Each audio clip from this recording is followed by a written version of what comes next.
Good morning, Raptor freaks. Lexi here on a Wednesday morning after a loss. The LA Clippers last night here at Scotiabank Arena. The Raptors playing pretty good with them for the first half of the game, coming back after halftime, and the separation between the two teams started to happen.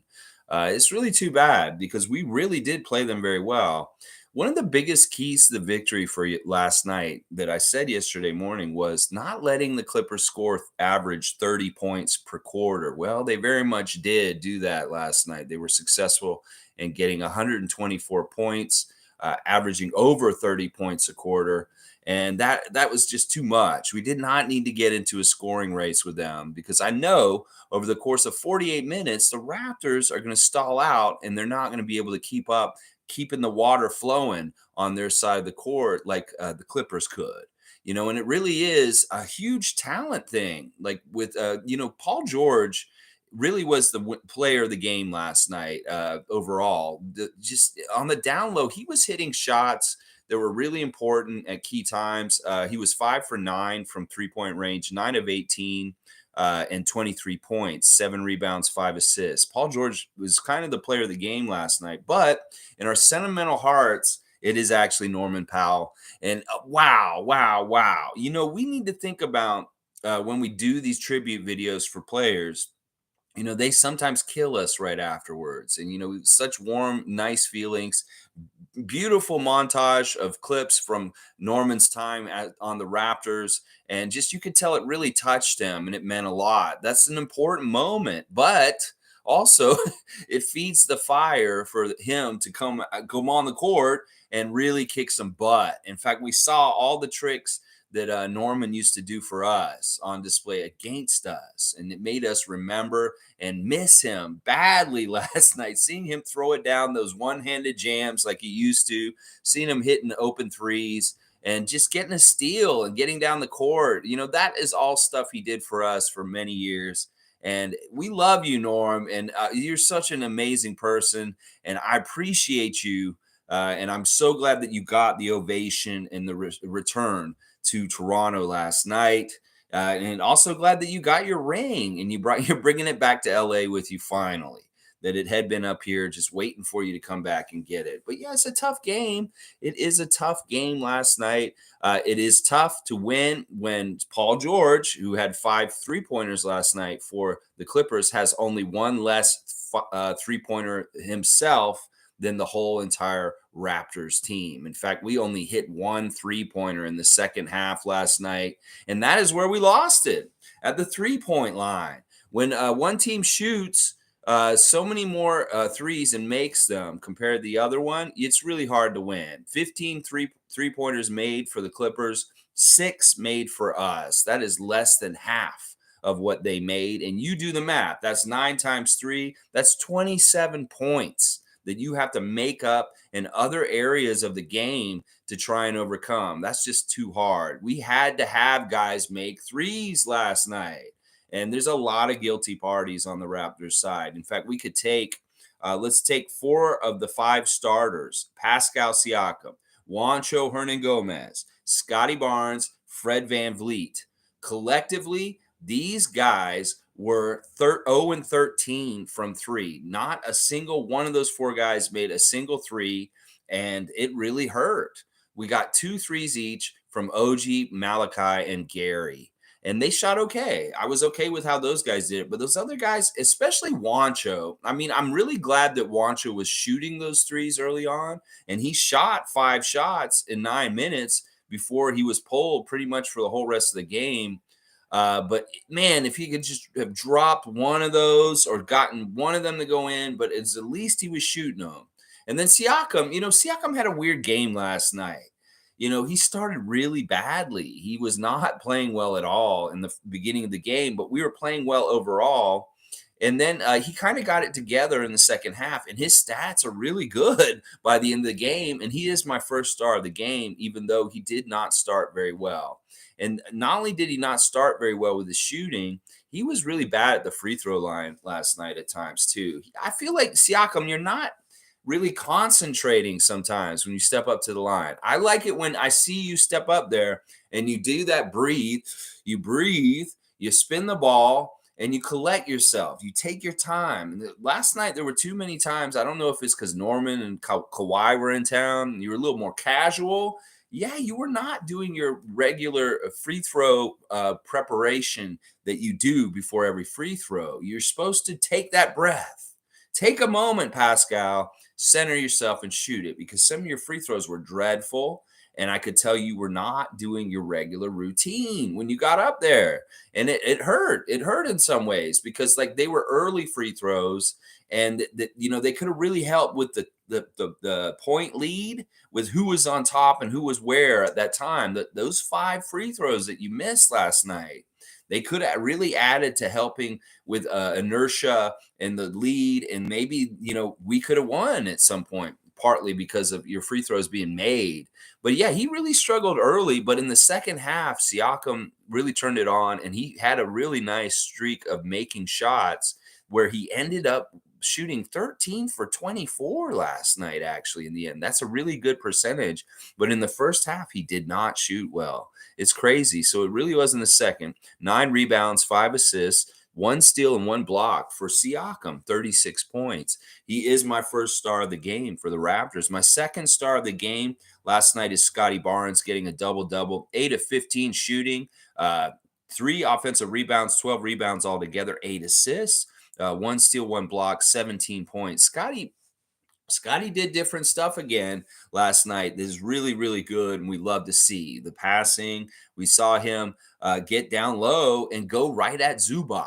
Now, Zubac, he was a huge problem last night and a huge reason why they won, obviously, that we couldn't do anything with him. Once again, we get killed by a big man, and I'm mad about it. I'm like, Nick, we're getting killed by Zubac. Get Kem in there. Well, he didn't play Kem until Koloko twisted his ankle and had to go to the back. And then, like, it was very little, but, there was a little more sanity in the defense, but it was really too late at that point, so far into the second half, to bring Kem at that point to try and seal it out. I'm telling you, Nick, if you want good defense down low, you have to play Kem earlier and establish this earlier with what he does so well on this team. Why do you not play Kem Birch? He was healthy. You obviously, because you brought him in late in the game, you brought him in earlier, may have helped against Zubac, because he was absolutely killing us last night. Zubac was probably one of the most important players to them. I said Paul George, but Zubac 7 for 13, 9 and 12 at the free throw line. He was making his free throws, and Alvin kept talking about it. It's like, this guy makes 60% of his free throws. Well, he was hitting them real nice last night, 9 and 12. 10 offensive rebounds, 16 rebounds for Zubac, 23 points, a plus 15. He was the biggest plus on the other side for the Clippers. And he absolutely was a factor in determining this game last night. There were a couple of things we could have done, honestly, Nick, to make him less of a factor. In the beginning of the game, one of the reasons why he was more manageable was because Scottie was playing him. Scottie Barnes can play defensive center. He just needs to muscle up and stay in between the center and the basket. Like, Kem could be teaching him stuff, and he can do this. He did it pretty effectively for a little while last night. Not the whole time he was out there. But at some point, he's not really playing defensive center anymore. He just becomes roving defender. And then there's a back door that's wide open, and Zubac can just go and jam and do whatever he wants down there. That's what I'm saying, Nick. Get Kem in there, because that's the one thing he will concentrate on and do a good job for the Raptors, is making sure we have a low post defensive presence that will stop the center from just eating us for lunch. Nick, stop doing this, man. Use your personnel. I will give you credit for going deep into the bench and having like a 10-man rotation early. You were bringing guys in quickly and subbing really nice, because you needed to do that.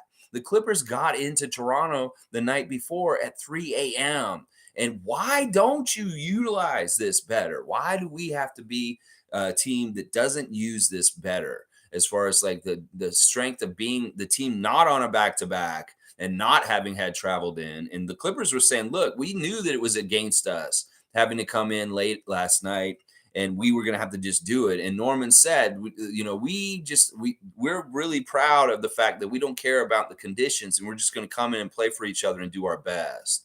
Well, the Clippers are something else. And I actually was really Very impressed with them. That they are going to be a real West Coast power, and they are going to be making. As long as these guys stay healthy. We didn't even see John Wall last night. That's a whole other aspect of what makes them dangerous. So I really wish them well. I don't have any hate towards them, and I'm not upset that we lost to them last night, honestly, because that's a good team and they're going places. They have a lot of good pieces and they have a good fleshed out roster that really does contribute in all kinds of different ways. They're doing a good job. So I'm going to be very curious to see what happens with them at the end of the season in the postseason with a healthy Kawhi, hopefully, and a healthy Paul George and a healthy John Wall. But yeah, it was really fun to see the Norman show, see the buddiness of Norman with Fred and Pascal and OG, and Kawhi also interacting with our old Raptor people. He especially had to go say hi to Dr. Alex. A little bit of hi to Nick Nurse in the middle of the game. A little pat on the back. Hey, good to see you, Kawhi. Hey, good to see you, Nick. Kind of stuff going on. All right, let me check in with y'all's comments. Let me finish the 3 stars. I got one more star to do. The third star for last night to me for the Raptors is Gary Trent Jr. Coming off the bench, once again, 8 of 16. I love to see him shooting right around 50%. 50% exactly is great. 2 for 4 from the 3. 1 rebound, 1 assist, 1 steal, 1 block. 20 points for Gary. Now, at a certain point in the first half, Gary was our guy. He was doing most of the scoring for us, and he did really well. So I had to give him some shine. I would have given OG maybe possibly the third star because he had 18 points. 5 of 9 shooting, 5 rebounds, 1 assist, 1 block, but he did have 4 turnovers, and he looked ugly at times out there. There were a couple of turnovers that were just really bad at really bad times, and that's what I'm saying, y'all. All right, let's do a little comparison. Not that they're the same player, but if you look at Scottie Barnes when he initiates going into the lane compared to OG Anunoby, you will see how much further along in some ways Scottie is than OG at this point. OG's like a 6 or 7 year vet at this point. And now Scottie in his second year, he can get to the spot in the lane way more capably without committing a turnover than OG can. Because we saw how that works with OG. He gets the ball near the basket and he starts to make a move and boom, the ball's out of bounds all of a sudden. And there were a couple of plays like that late in the game that really hurt us. We were trying to make momentum to try and come back and make a run to come at them. And it would get killed by really poor turnovers from dumb stuff like that. And it's too bad. It's too bad. That's why I'm not putting OG there. And also, his defense wasn't as good as it could have been. Now we could say, oh, look at Leonard. He only got 15 points. Well, they weren't really using Kawhi Leonard last night. He was on cruise control and just kind of there as a break in case of emergency kind of player. And that's the scary thing about them is like much like in Detroit the night before they played us, they have another mode or gear they can switch into and go hyper offensive because of guys like Leonard and George on their team. And wow, they are really I am really impressed with them. I mean, you can look at their role players and the different things they do. Like Morris was a big part of what happened last night with different things that he did. Reggie Jackson, once again, contributing 20 points, 9 of 15 shooting.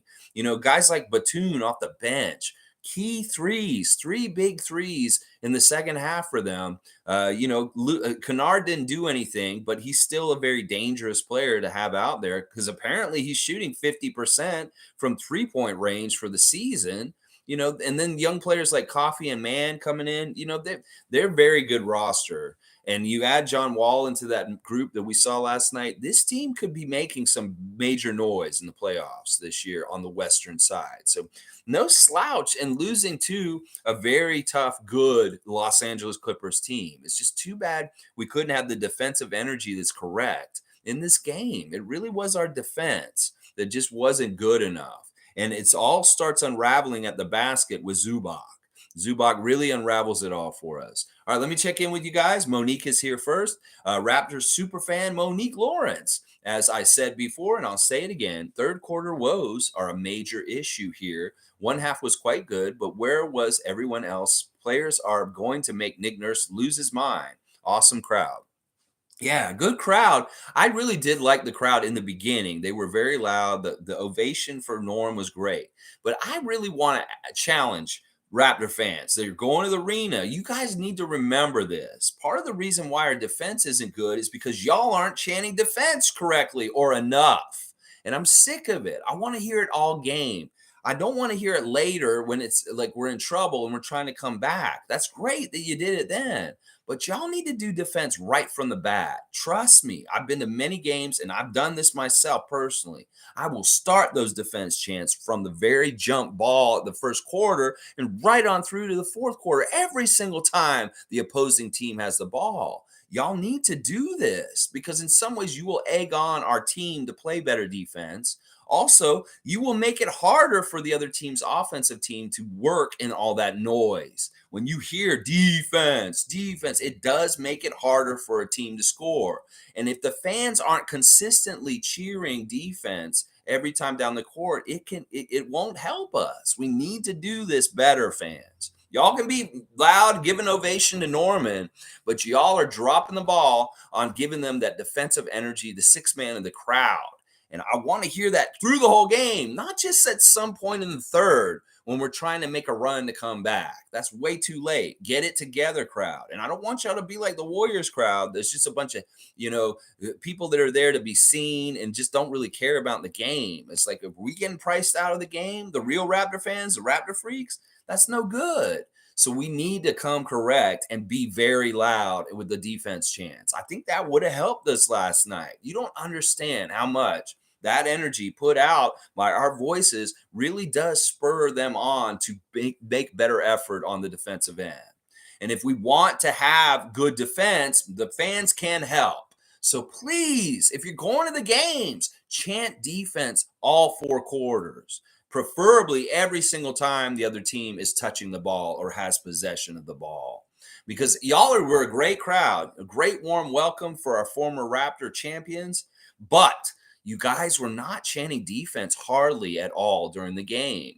And if I did an experiment and really did some number crunching and really looked at the games where we had good defense at home, I'll bet you the crowd was louder in the defense chants on those nights. And the nights when we allow 120 points on the court, that may be where the fans are not being loud enough. So I'll just say that. But yeah, great crowd as far as giving the ovation to Norman and giving him a standing ovation is a very sentimental moment and very much well deserved. And thank goodness, I was just so happy to see it.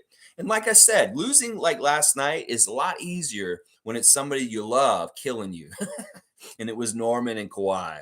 So it is what it is. Also, Monique is saying, awesome tribute for Norman Powell, of course. You can tell Pascal and Scottie wanted this win so bad, no question. Got to be better. Moving on. Go Raptors. Always got a few words in with also got a few words in with Vivek Jacob, A+. Okay. Monique talking to Raptors reporter Vivek Jacob. Cool. Well, listen, Scottie always wants to win every single game. I think he's playing at a very high level at this point, and that people just need to give him his respect and allow him to do what he's doing because he's doing great things. In fact, I'm so impressed with Scott. There is so much he's doing right now that's so advanced. When you see him go to the basket, like right into the middle of the lane, and he's just putting the ball in over a guy like Zubac, you're like, wow, this dude is really good, and he is going to be so unstoppable. We have to remind ourselves, he's in his second year. He's played 1 year, and he's like 2 months of his NBA career. He's 21 years old, and already he's very dominant.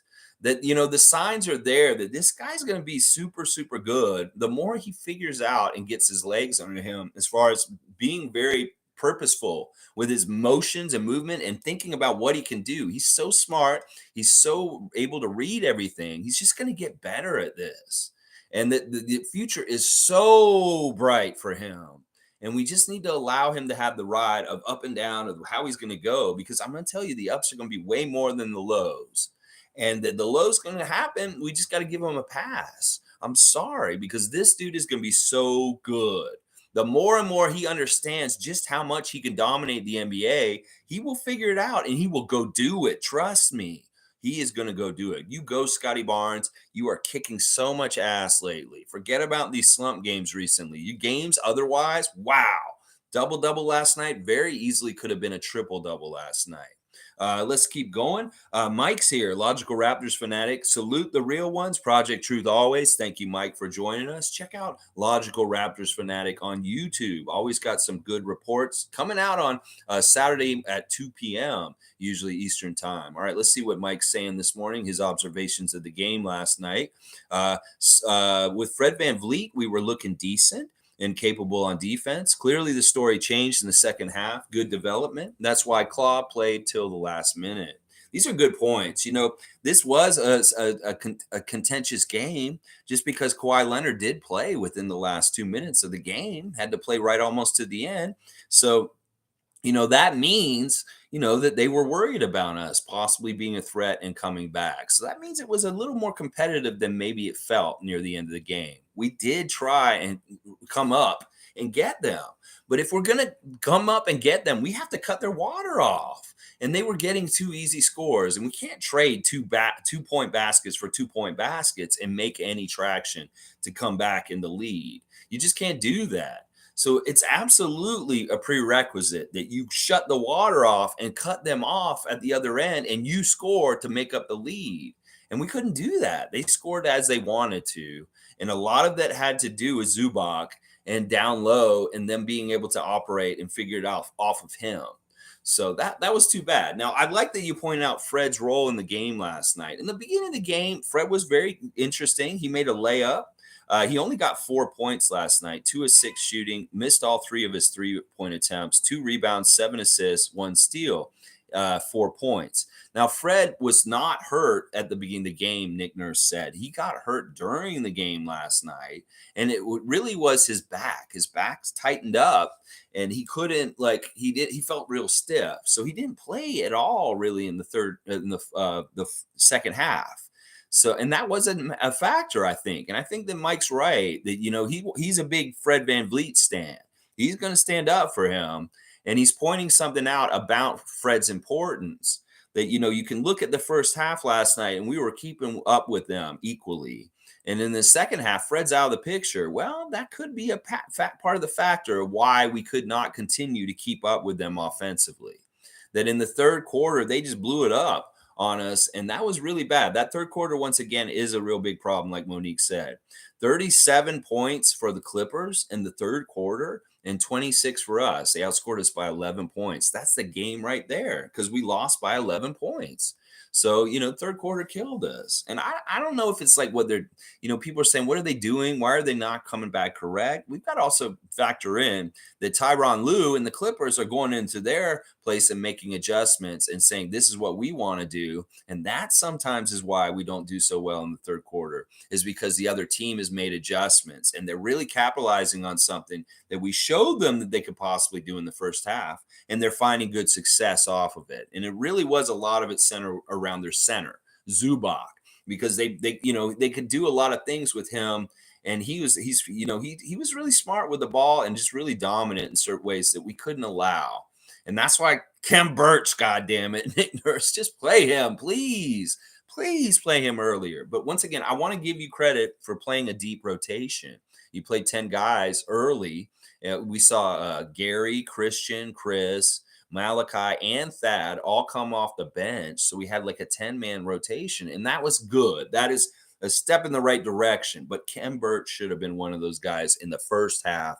And in some ways, he should have been out there as soon as you saw Zubac taking over and doing too much, too easily. That's when you get Khem out there and you put his ass on the floor, because he'll at least do that. He may not stop him every time, but he'll at least give him some physical impediment, or just maybe he will stop him. That's what I'm saying, Nick. Know your personnel and use them correctly. Khem Birch is your defensive center starter. And when centers are killing us and you don't play him, I'm going to point that out every single day the next day. So, all right, let's keep going. Naco the Nacho's here. Good to see you, my good friend, Naco the Nacho. Always good to see you in the chat. There were some things I really liked from last night's game, like Pascal continuing these performances, Malichi looking like he has some Lowry in him, and Scottie's crafty scoring schemes could improve.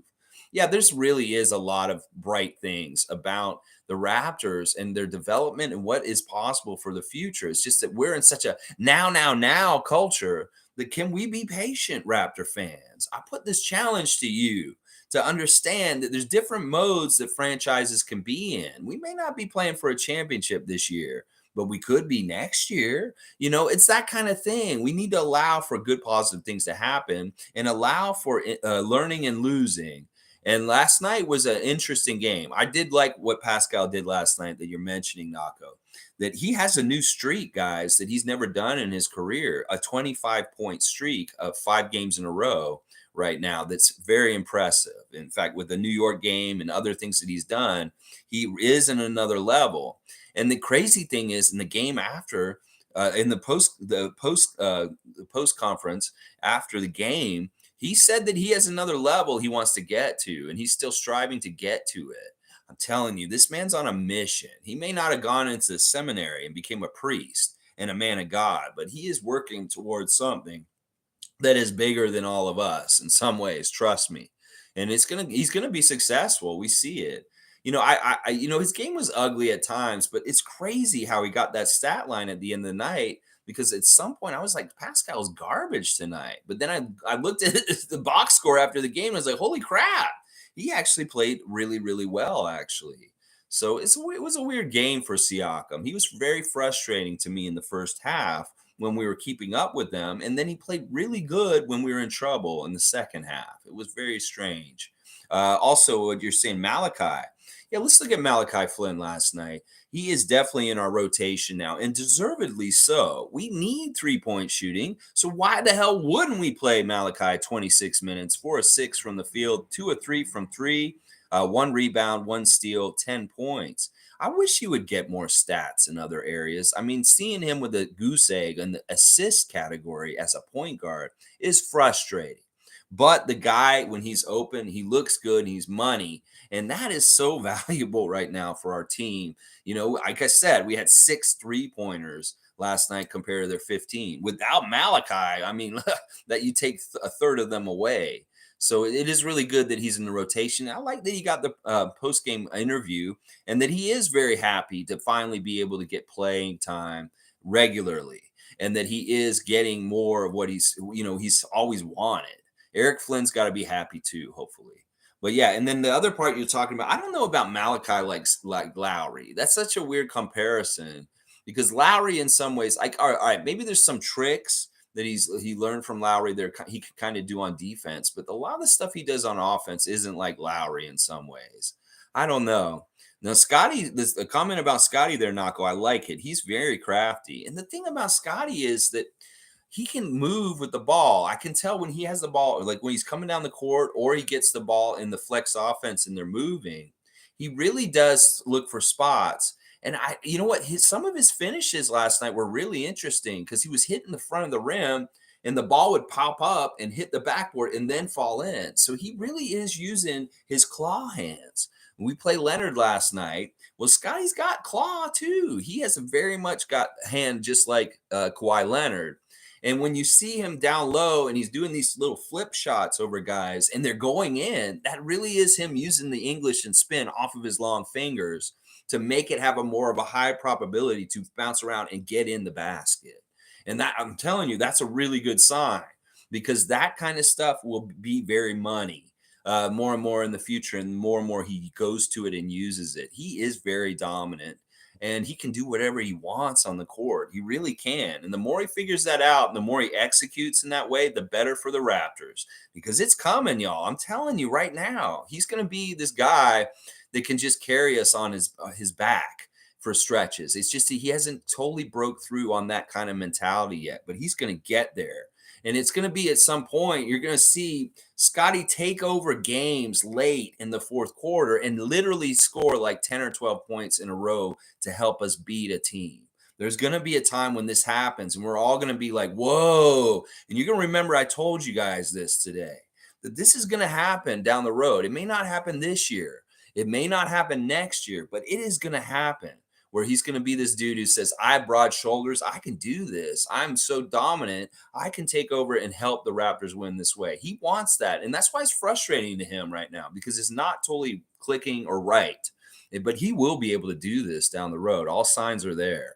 All signs are there. Oh my gosh. Monique is also saying Messiah and Bobby got to address some things soon or now, or so thrilled for Malichi finally getting the message from Nick Nurse and showing out. Yay for Daddy Eric. All jokes aside. Yeah, it is a happy thing for the Flynn family. And Malachi, keep going, man. Keep going. You have been really, really doing a great job. But maybe look for more assists, is what I'll say. There is something that Masai and Bobby need to do. And I think you're right that they're going to, if they want to compete this year and maybe possibly do something, they need to get another big guy. I really do think they do. Unless if Nick's going to start playing Cam Burge, then maybe we'll be okay. But I don't understand why he won't do this. I mean, come on, just play Cam, Nick. Just play him, please. Oh my gosh. Now, a lot of people today are saying, get Pirtle. Get Pirtle back. Just figure it out. Get Yaka Pirtle back, and we will fix a lot of these issues that we're having right now. You think Pirtle would be out there against Zubac? We'd be fine. You're damn right we would have been. So in some ways, that's a good idea, is go out and get somebody like Yaka Pirtle sometime in the next month. Leading into February. That might be a very smart move. So we'll have to see if Masai and Bobby do make a move to fix this glaring problem that we have in the center. I love Scottie playing center, and he is a center, and he can play it for sections of the game, but we need another guy that can come in and do really good defensive work. I think it's Cam, but for some reason, Nick won't play him. I don't understand it. It's so stupid. G's here. Good to see G. I believe we need a vet or experienced center as a priority. Yeah, maybe. Maybe. I mean, the center for sure. The vet, if it could be a vet center, that maybe we knock both of those out with one person. Who knows? Logical saying both teams saw this game as a good measuring stick game and played it like it till the last minute. It was good to test some of the guys in the second half against a better team. Interesting things for sure. Yeah, it was interesting. And, we weren't that far off from them. There really is a gap of like, not talent gap, but it's a weird thing. Like, I'll call it this. I don't think that we're that much less talented than their team. I think it's just that we have more green players. They have much more ripened players that have, like Paul George, Kawhi Leonard, and John Wall and Norman Powell. And meanwhile, we've got Scottie, OG, Gary Trent. These guys are younger, and it's a younger talent, but very talented. It's not that I think we match up with their talent pretty good. It's just that they're older and more experienced, and they've been through more wars. And in some ways, that is the talent gulf between the Clippers and the Raptors, is just experienced talent compared to young talent that is still figuring it out, like Scottie. So I think we're going to be fine. And it was a good measuring stick game for both teams. I know that Tyronn Lue was very complimentary towards us in the post game interview. And all of our guys were saying this is a good team. The Clippers are a very good team. Nick Nurse said it, Malachi said it, Scottie said it. They all said it after the game that this is a really good team, the Clippers. So in some ways, it's not a slouch to lose to them. In some ways, Isaac saying Alvin Williams days. Hell yeah, G. Alvin Williams days. Alvin Williams, man, yeah, great call in the game, Alvin. Always fun to listen to you and Matt, and of course Drake sitting next to you guys with little Adonis. Drake at the game to see his buddy Kawhi. Kawhi comes over and daps Adonis at the end of the game. Adonis, you got to stay up late, man. It's like, I don't know what your bedtime is, but sometimes Drake takes you out of the game sometime just after halftime and we don't see you again. I'm like, oh, Adonis had bedtime. But no, you stayed until the very end of the game last night. So, Adonis, you got to stay up. I guess it's because the holidays or something, maybe. I don't know. No school. Maybe that's part of it. Denal saying, early gang. Hey, what's up, Denal? Good morning. Good to see you. Tom Duke is here. West Coast in the house. Apart from Pascal and transition looking good, I'm going to say, how about LUKA? Wow, go Raptors. All right, y'all. This is funny because we just had a discussion this week already about possible MVPs for this season. Well, I think we might have saw the MVP performance against the Knicks last night from Luka Doncic. This is insane. He did something last night that no NBA player has ever done in the history of the NBA. And this is an NBA that included Wilt Chamberlain in it, who did all kinds of crazy ass shit, like score 100 points in a game once, averaged like 50 points for the season. Well, LUKA did something that Wilt never did, and that was get a 60-point game with like 20 rebounds and 10 assists or something like that. Insane game by Luka Doncic last night. Never been done in the history. And everybody's right. They may have just put a Dirk Nowitzki statue outside of Dallas's arena. Well, they're going to have to put another one because Luka's going to get one down the road. And I think that what he did last night, just give him the MVP for the season. I'm sorry. That is impressive and crazy what he did with that stat line. It's so impressive and crazy that all the NBA stars like him, like Kevin Durant, DeMar DeRozan, Kevin Garnett, they are all coming out and celebrating what Luka did on their Twitter today.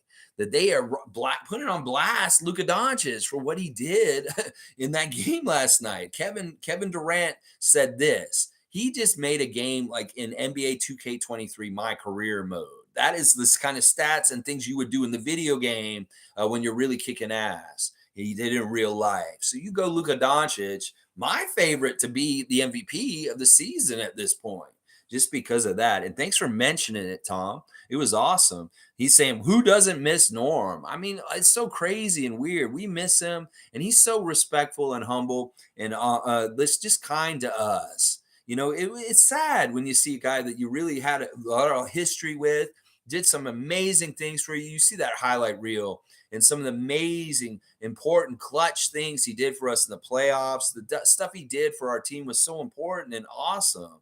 And there's just love. There's just love there. You go, Norman Powell. You will always be in the heart of the Raptor freaks. You will always be there, buddy. All right, Monique is saying Fred looks lost or out of it. Love him, but you can tell for sure. Well, you know, I think Fred, like I said, he got hurt early in the game and he was not feeling right or maybe moving well. And they had to put him on the floor and stretch his back out. And yeah, and then, you know, I'm a little worried about Koloko too. We saw Koloko come out. He got a really nice dunk.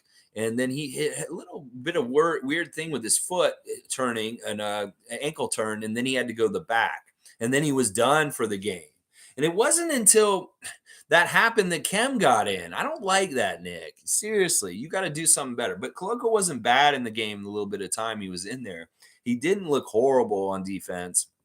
But still, Kem would do so much better, at least in shutting things off. Koloko, 9 minutes, 1 for 1, 2 for 2 at the free throw line, 4 points, 3 rebounds, and a steal. So Koloko wasn't bad. Now we're going to have to pay attention and see if he ends up on the injury list from turning his ankle. Got to also wonder about Fred, too. So it's like, yeah, this problem this season has been injuries. And hopefully these guys are not going to miss any games and be able to play against Memphis and Phoenix for the rest of this week. Yeah, next tests are very tough, but this is the fun thing. I feel like we're going to get one of these 2 games before the end of this week.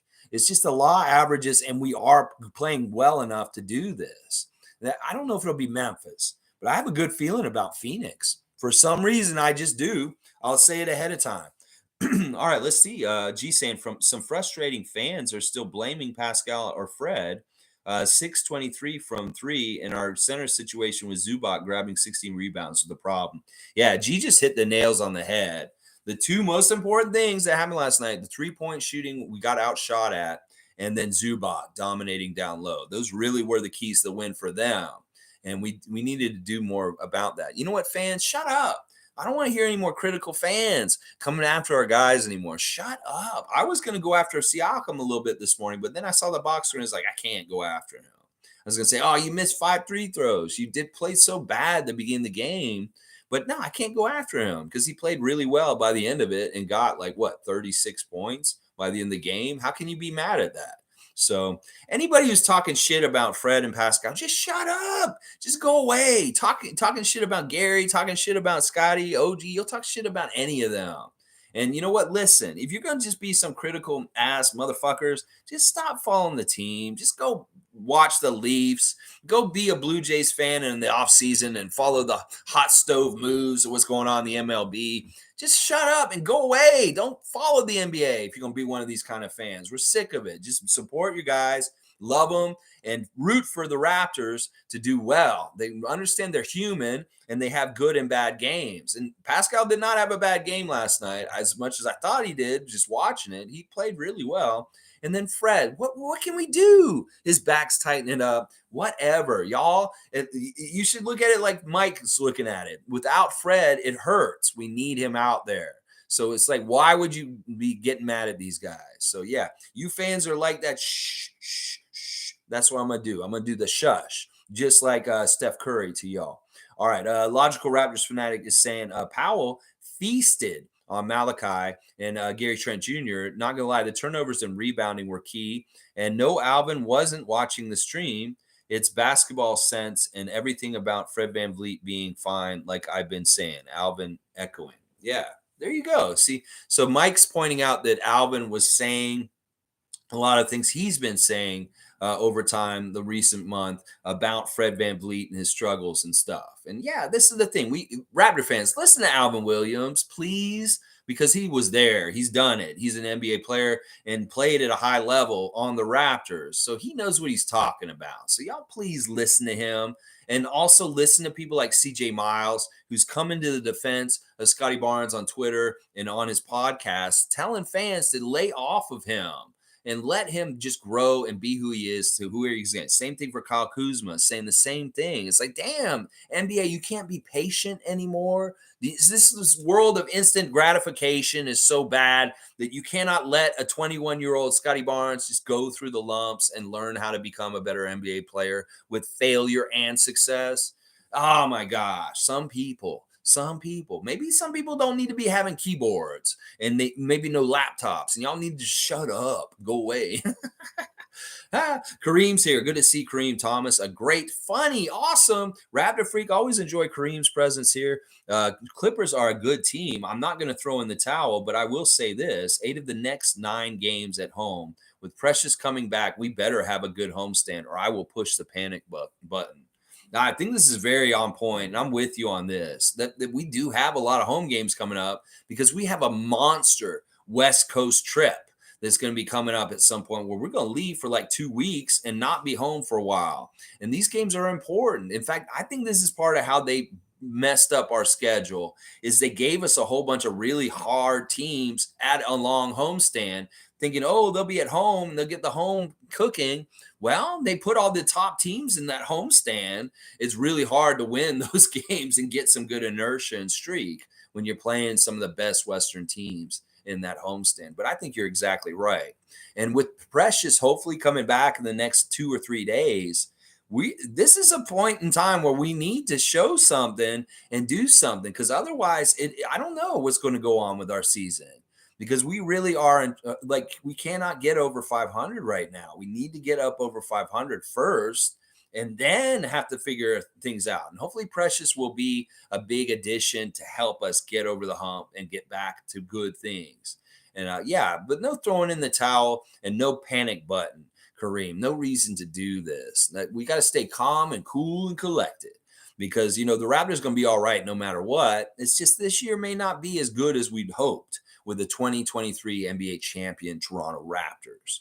That may not be realistic, but we can always find success and good things throughout the rest of the season. Just look at the Tampa season. It was ugly. It was hard to watch. We lost a lot, but there were still bright spots and development and learning and different things like that. So let's take it for what it comes. Once again, we're just a peanut gallery with the popcorn watching. And all we can do is that. And all these people freaking out and doing all this and talking all that, you just want more control over the situation that you cannot control in any kind of way. So just be a spectator, be a fan, enjoy the games, enjoy the team, be proud and grateful that we get to root for an NBA team in the city of Toronto, that we are in the NBA, and that we have a good team that does play well for the most part.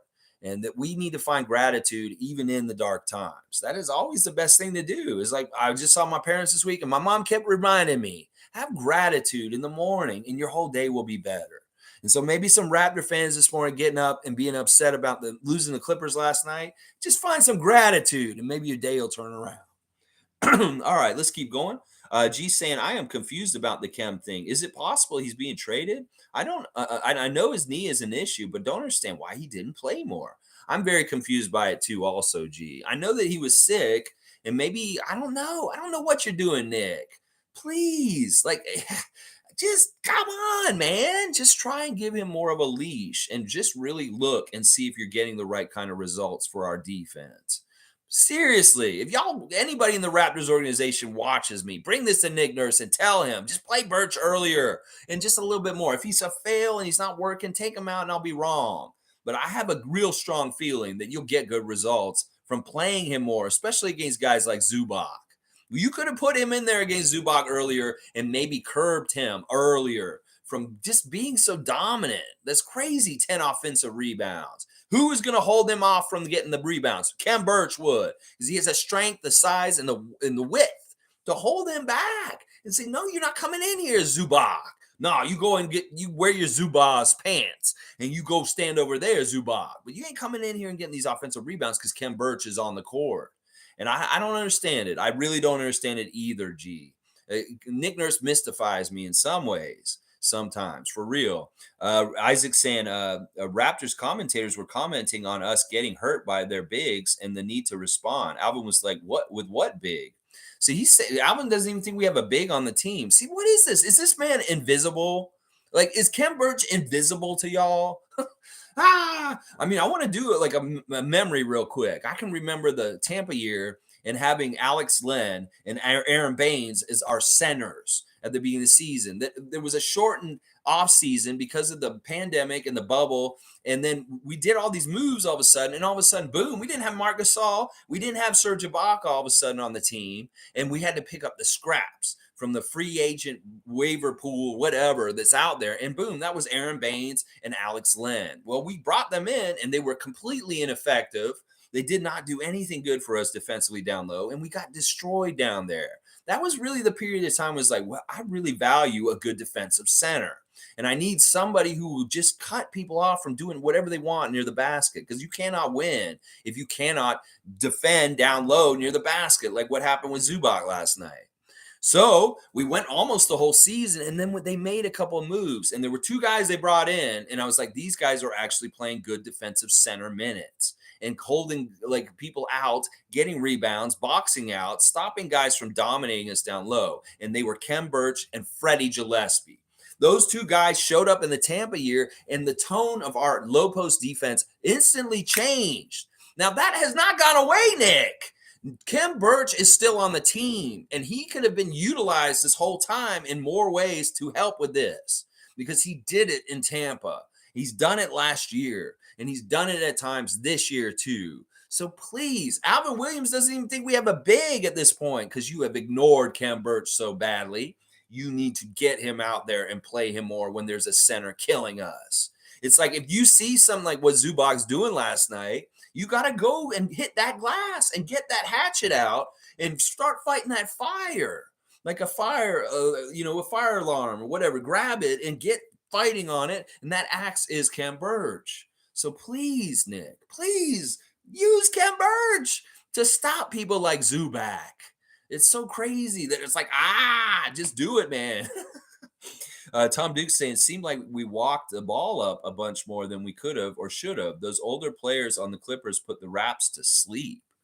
Yeah, I mean, I thought we played pretty good. And listen, our offensive flow was kind of nice. We had 24 assists last night, which is just one off my target of 25 every game. And they were sharing the ball and moving around pretty good. And they were finding good open shots. In fact, the Raptors played very well against the Clippers in some ways. We actually outshot them. We shot 51%. They shot 48%. The difference there being that they manufactured 9 more field goal attempts than us and ended up making 2 more field goals, even though we shot better percentage-wise than them. And, Nick said after the game, part of the problem with our offense right now is that our defense isn't good enough to help our offense be good on the other end. That if we were better on our defensive end, the offense would click better.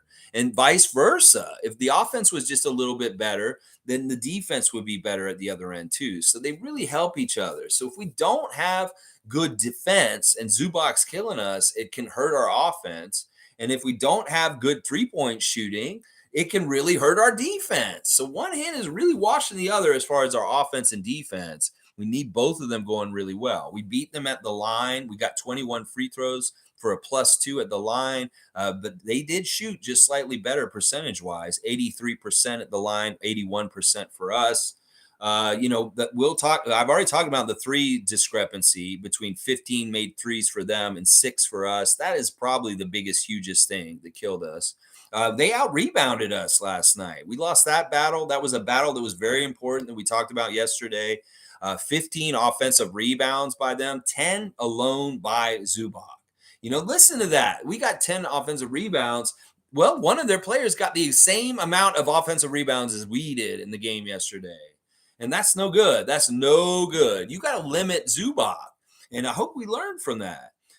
Steals and blocks, the hustle stats, we actually got beat in that category also. They got 11 to our 10. And the 8 steals by them were very key. We saw the Norman Powell signature steal to the dunk, that kind of stuff. And meanwhile, Gary's going for his steal, and he's missing it. And we're rotating and trying to cover it, and they're killing us because Gary gambled on the other side with us.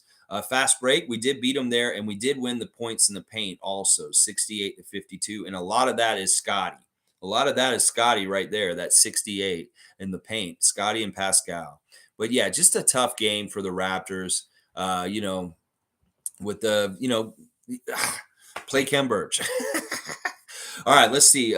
Mike is saying also, Lex, he's rehabbing, and you had the correct theory with play him the most important minutes. If he can't play a lot and in the fourth early, is that time and when we were making a push at that moment. Lopez hurt Fred VanVleet.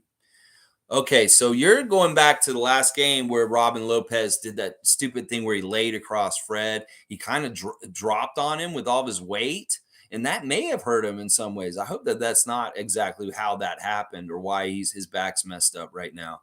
It has something to do with Robin Lopez being a goon last Friday night when we played the Cavaliers, because that could be part of why Fred is hurt right now. Is because he got hit. He was on the floor, and then Robin Lopez came and King Kong Bundy big splashed him, and that's messed up. That's so messed up. Like there should be repercussions for dirty ass shit like that. And then he just laid on him for like 30 seconds. What was that? I hope that isn't part of the reason why Fred's back seized up last night. I really, really do. Let's see. Nameless saying good morning, Freaksters. All right, good morning, Nameless. Good to see you. Monique saying, I noticed no one was a part of the Raptors Tonight live stream last night. Be positive, regardless of the outcome. I'm just looking at the bright side here. I'm with you, Monique. And honestly, there is a really big bright side. Honestly, I can't get mad about last night. I'm not upset about last night. I'm not angry. I was appreciative to see our former champions. It was nice to see them. In fact, like I said, if Kawhi is healthy this year, I'm rooting for the Clippers to win the championship. I would love to see them get another championship for Kawhi Leonard and get him in the same category as LeBron James, somebody who won a championship on 3 different teams and hopefully will be the finals MVP for 3 different teams also, just like LeBron. Kawhi's accolades, as he collects them, help our fan nation and our nation of the Raptors, because in the middle, that championship with us is a part of it. So anything that Kawhi does, like even after us, is special and part of our culture also. So I am rooting for the Clippers on the Western Conference. If the Spurs ain't going to be a top team, they're going to be tanking for Wemby. If we're not going to be doing much in the East, I'm going to start rooting for the Clippers, because there's Norman and Kawhi, and I love those guys. And you know what? I'm not a big fan of Paul George or John Wall, but I've never hated them so much. So it's like I can forgive them too for playoff battles with them in the past. So that's why I can't get mad. Go Clippers, kick some ass, get a championship. I'm not against that. I'm really not. You know what? Raptors Tonight's going to be weird on every given night. There's always going to be weird stuff in there, but none of our regulars are in there. Well, maybe we were tired or something. I don't know, Monique. I'll probably watch that clip today. I haven't watched it yet. Okay, Boston Sports is here, checking in with us. Daily check-in with Boston Celtics Nation. Let's see what Boston Sports is saying this morning. Happy holidays and Happy New Year to you, Boston. Let's see. What are you saying today? I know you guys won your game last night, and I know Philly lost their streak to the Wizards last night. So a little bit of interesting stuff happening. Boston's saying, "What up, freaks? I saw Raptors were 21st in new power rankings. They said defense is what's hurting you. First 20 games, y'all ranked 7th in defense efficiency, and since y'all ranked 25th. Do you agree?" Well, that's the stats. I mean, I got to agree, and that sounds about right, Boston sports. I did go look at the ESPN power rankings that are up this morning. Tim Bontemps is the writer who wrote what he's saying here, and this is true. They're saying that we may have had offensive struggles with our team recently, but the real problem with the Raptors is their defense. We do not have a good defense to stop people. Like, that was a big reason why we had success last year with everything, is our defense was always sound most of the year. And that was a big part of why we had a good record and did what we did last year. Well, our defense isn't sound this year. And I think it's a lot of what we just talked about. I don't want to keep adding, saying the same thing over and over again. I'll just say it one more time. Kem Birch. That's all I'll say about that whole thing. Kem Birch, Nick Nurse, Kem Birch. And that's all I'll say that. But yeah, we're 21st. We actually moved up a spot. We were actually in 22nd last week. So at least we're moving up. They gave us some credit for the New York and Cleveland wins last week. But yeah, we're still very much stuck in the mud. And we just got to keep trying. And we will have a win, a loss, a win, a loss, win, and a loss. It'll be like that to a degree. Now, talking about your game last night against Houston, you guys did handle them pretty good. I don't know if it was over by halftime, like you said yesterday. But one of the special things about the game that happened in Boston last night was the return of Stephen Silas to Boston with the passing of his father, Paul, who passed over the recently in the last couple of weeks. Paul Silas was a big part of the Celtics at a certain time, and it was a sentimental journey back to Boston for Stephen Silas after the death of his father to come in. This is a place where his dad played. So it was a very special, sentimental game for them. And in some ways, I thought that might help the Rockets beat you guys last night. Do it for coach, do it for coach's dad. But that wasn't the case. And you guys had a good performance from your big two. I believe both of them got over 30 points, Jaylen Brown and Jason Tatum. So, yeah, you go Boston. You guys are number one in the power rankings.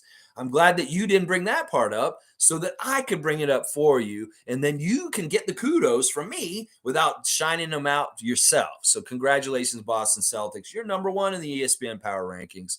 And the Milwaukee Bucks have fallen back down to third, I believe. So, yeah, there you go. The defensive efficiency has changed for sure. At the beginning of the season, we were rolling. And I'm wondering if a guy named Precious shows up, if that defensive efficiency gets a whole lot better at the end of this week. So we'll have to see, because it could have to do with the 22 games that Precious Achiuwa has missed in the last month or so, that maybe we get him back and boom, all of a sudden, some of these things are a problem with our defensive efficiency go away. I would like to see that. But thanks for being here. Happy holidays. Once again, Boston Sports. Kareem Thomas is saying, if changes are going to happen, I would want Bojan Bogdanovic and a center. Yeah, Coach Casey has really been talking really big about Bojan. You're talking about the one in Detroit. Yeah, you did put it in there. I'm glad you did that, Kareem, because it could get confusing between these two Bogdanoviches. And I'm glad you put the one from Detroit. Coach Casey said that this guy's just as good as DeMar. That this guy's a scorer that's just as good as people like Kevin Durant. And it's interesting that he said that about him. I've never thought of that Bogdanovich guy as being that kind of level scorer, but apparently he is. And this is what Dwayne Casey's saying about coaching him this year. He may have a very stiff price for us to pay to get him on this team as far as what we'd have to trade to Detroit. So I don't know if I'd want him specifically, but I am all about getting that center. And his name is Jakob.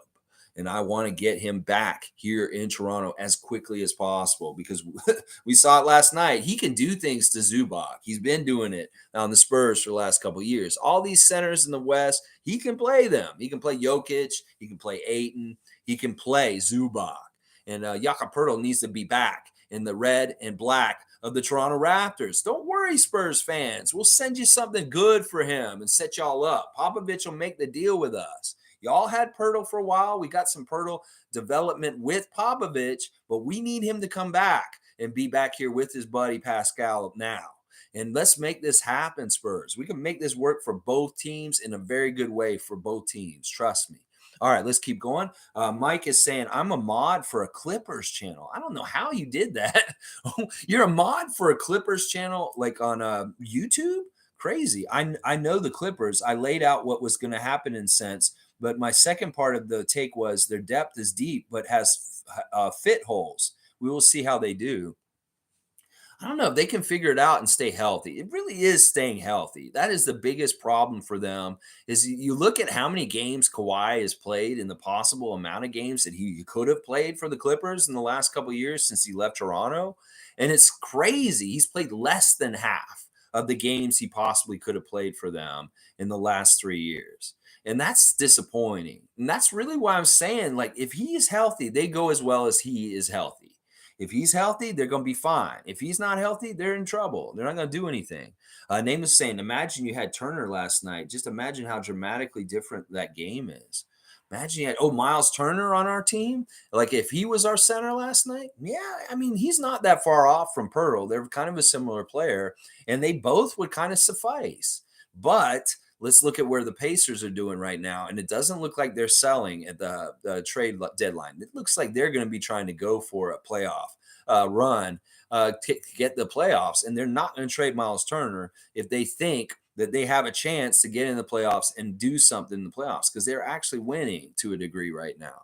So I don't know if there's sellers on the market. All this talk about Miles Turner getting traded for years now is so silly. Now there may be actually people that really want to get Miles Turner, but the Pacers are like, you know what? We're actually doing pretty good. Maybe we won't move him after all, because he might have gotten traded to the Lakers already this season. There may have been a chance he got already traded to the Raptors already this season, but it hasn't happened. And now I don't know if Indiana is going to be that team that's trying to sell. They may very much be buying to make a run themselves. I don't know. Maybe they're too young in development, and maybe Miles Turner is still a part of the old guard for the Pacers. I don't know. Maybe you're right. We'll have to see. Let's see. Excuse me. Leslie Hart is here. Good morning, Leslie. Norman Powell had a great night. We played pretty well. It was the third quarter that we struggled with. Yeah. And if it's Fred VanVleet's absence, if it's just like an adjustment by Tyronn Lue where they use Zubac in a very, very effective way to dismantle our defense and just get easy scores and really, really pour it in. We needed to stop them. We needed to cut off their water. We needed to limit their scoring, and we failed at that. I was really gauging it by, all right, are they going to score 30 points in the first quarter? Well, we had some success with that. We held them to 27, just 3 off. But then in the second quarter, we let them get 33, so they got their average of 30 points a quarter and had 60 points at the half. And then, oh my gosh, in the third quarter, we gave them 37 points. So that's way too many points per quarter. We really do. I want to look at the stat with the Raptors, because if we can't score, we score between 100 and 110 points. We definitely can't let teams score over 110 points on us. So we really got to stop letting people have 30-point quarters on us. I miss the days where the Raptors would let teams score 12 or 14 in a quarter. And because we had such good defense. We needed an Eastern Conference style of game last night, but it turned into a West Coast Conference style of game. And that's too bad. Space Cadets here. My buddy on Twitter is fighting with a guy suggesting that Fred faked his back injury. Some fans are unbelievable. I know, it's crazy. I mean, we just live in this weird world of just bullshit. There's so much bullshit out there that is being put out as its truth, truth social, that is bullshit. And then people get in these weird, like conspiracy kind of mindsets. I know I could be susceptible to this in some ways, the way I talk about the NBA and the referees and the way they run things. But I think there's some truth to some of the things I think. But that's crazy. We know Fred has a history with back problems at time to time. And, like Mike said, that Robin Lopez wrestling move in the last game we played may have hurt him on the down low. We didn't even know it. And, yeah, whatever. Your friend's an idiot. And, just fight the good fight, Space Cadet, and get some sanity and reason and logic in their head about what's happening. You think Fred's not going to want to step in there and go up against Norman and play and bam, bam, bam, beat Norman Powell? If he could have physically done it and been out there, he would have been out there. So your friend's an idiot. Isaac saying Chem must be injured. Project 6ix9ine needs to be used like a Street Fighter Sega Genesis super move. It's predictable when our main rotation, when it's our main rotation, no dynamic surprise attack, and teams are ready for it. Interesting, interesting. I think that's an interesting idea. Use it as a surprise attack, something that you just throw in some point during the game. It's not that you start out with Vision 6ix9ine, but at some point, just all of a sudden, all your guys are the same height, and you can really utilize mismatches on offense and kick some little guy's butt like OG down near the basket bully balling. There's also that other mode that we're showing again, that throwback Kyle Lowry, Fred VanVleet double point guard lineup, which has been successful at times too. I think I like what Isaac's saying. We have different looks for different things in different situations that we do need to do that. And I love the Street Fighter super move Sega Genesis reference there, Isaac. Good stuff. Good stuff. Yes, but I think that in some ways you're right, that if we could have like not, I don't know. I really don't know how Nick needs to do this. I do know more chem is probably a good idea, though. Mike is saying, Logical Raptors Fanatic saying, Matt even told the truth on Malichi.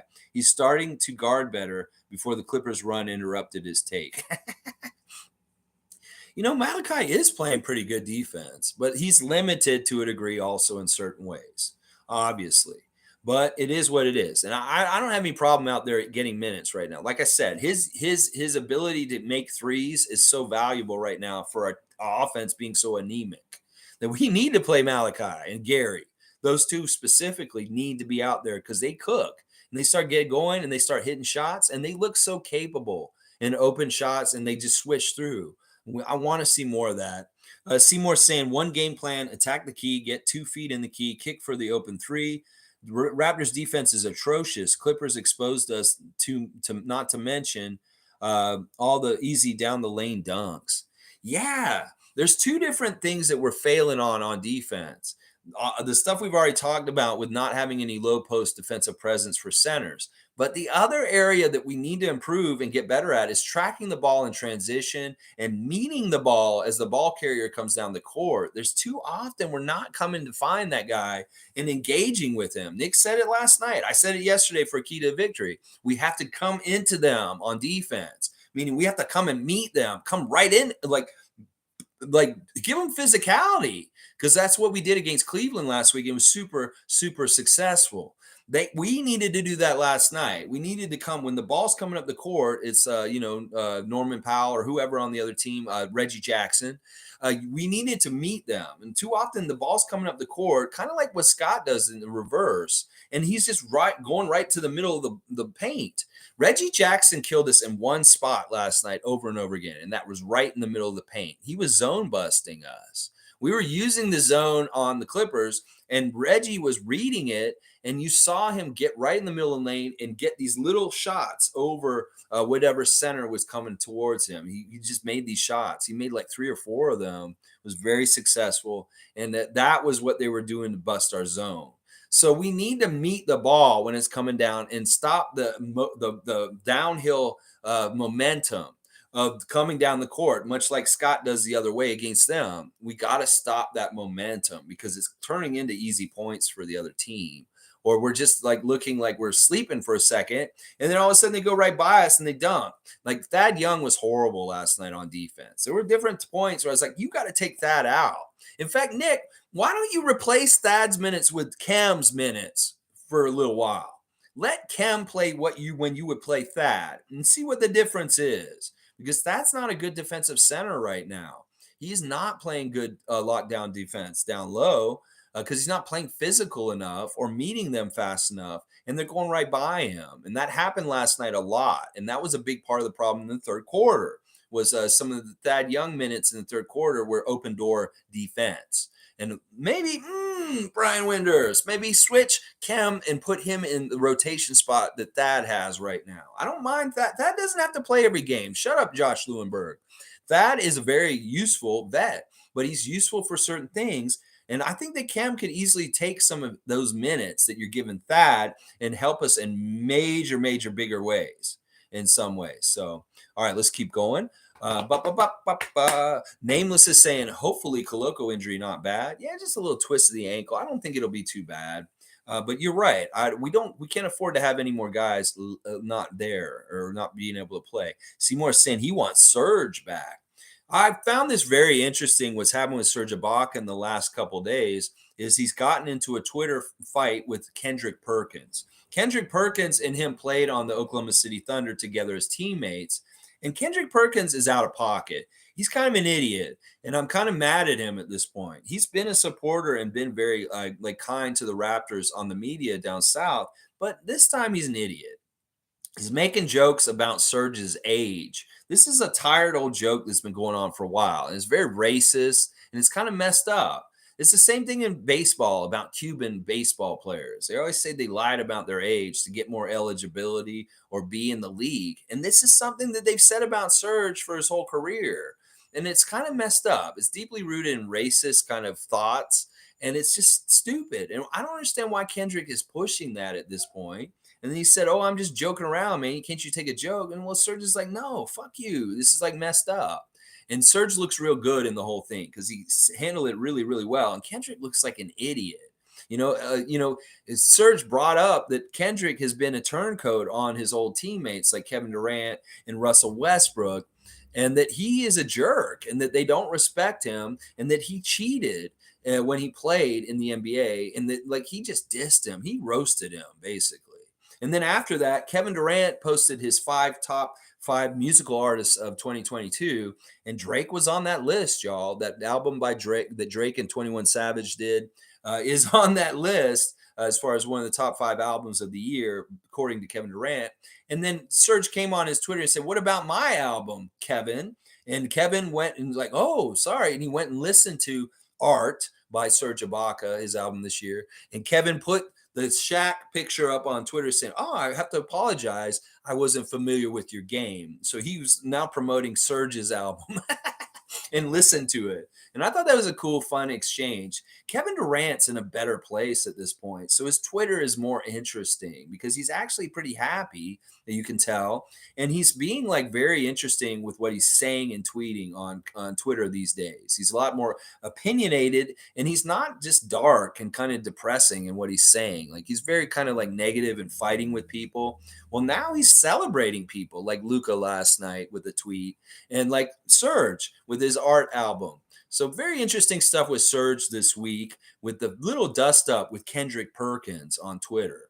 Fuck you, Kendrick Perkins. Serge Ibaka is a great man, and he is exactly as old as he said. And when you bring this storyline up and say stupid shit like this, you just shut the fuck up, is what I'll say to you.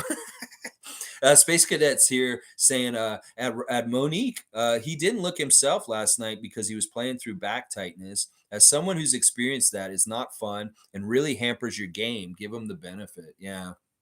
Yeah, for sure. And I'm not upset with Fred. It is what it is. We're going to get what he is. The next man up mentality. That means Malichi, more time.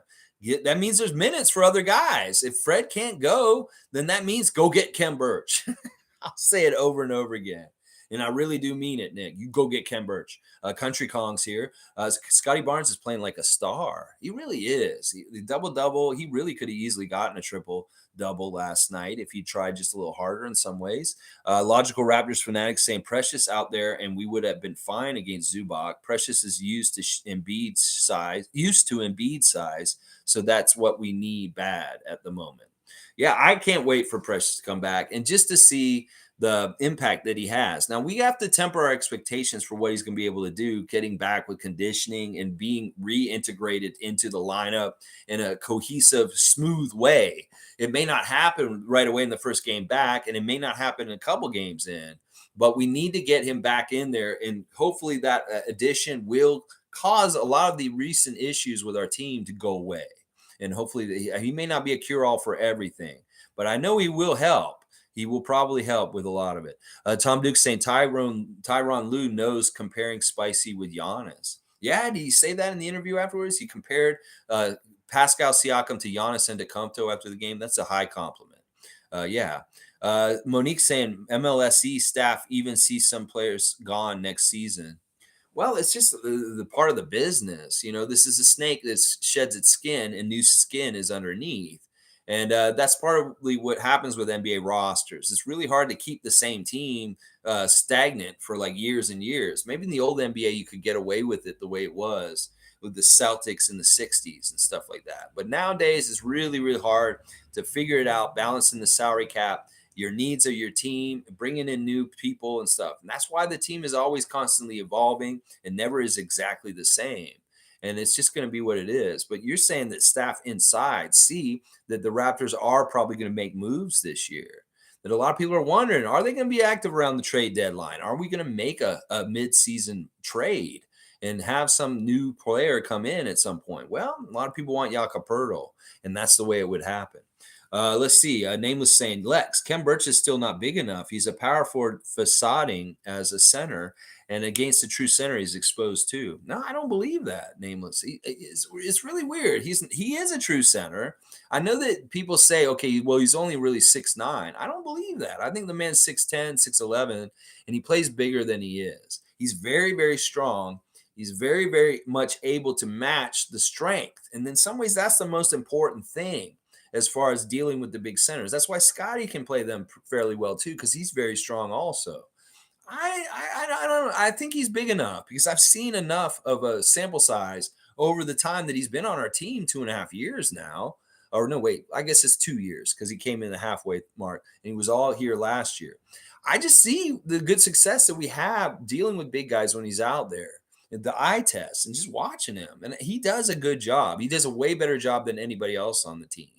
And that's what I'm saying. If you don't have anybody, take at least the guy who does it the best and put him out there. But I think he's been effective at stopping. Like, listen, he did stuff to Joel Embiid in the playoffs last year that was very effective. I know some of it was precious also, but Kem was out there also battling Joel Embiid and putting a wall up against him in certain ways. And the other thing is he's very smart and like he's very good at catching guys and not letting them get to their spot. That was one of the big things he did to Joel last year. Was Joel likes to get a certain close to the basket. Well, Kem would keep him out physically. He would not let him back him down, and he was able to hold him. So if you can hold Joel Embiid like 5, 6, 7, 10 feet away from the basket, then you are actually pretty strong. And I have to disagree with this Nameless. We agree on so much, and I appreciate the Italian lessons all the time. But I have to disagree. Kem is actually a center. He may be listed as a forward in places where they slide him, but he can play center. And he's done it in the past. I've seen it. Tom Duke's got 21, 10, and 60. I'm not even sure what that means. Is that your combination for your locker? Ooh, I'm going to go see what's in Tom's locker. 21, 10, 60. 3 times. Ha ha! Lion Hunter's here. Good to see Lion Hunter. Good morning. The swarming double team defense backfired last night. Why can't we trust Defensive Player of the Year OG to defend Leonard straight up? That and not having a big body killed us last night. Please use Birch. Yes, another voice to the chorus with me. Yeah, we could go Christmas caroling. We could go over to Nick Nurse's house and say, "Oh, holy night, please play Kem Birch more on the court." Yeah, we should have sent carolers over there, Lion Hunter and myself, singing outside Nick Nurse's house, telling him to play Kem Birch more often.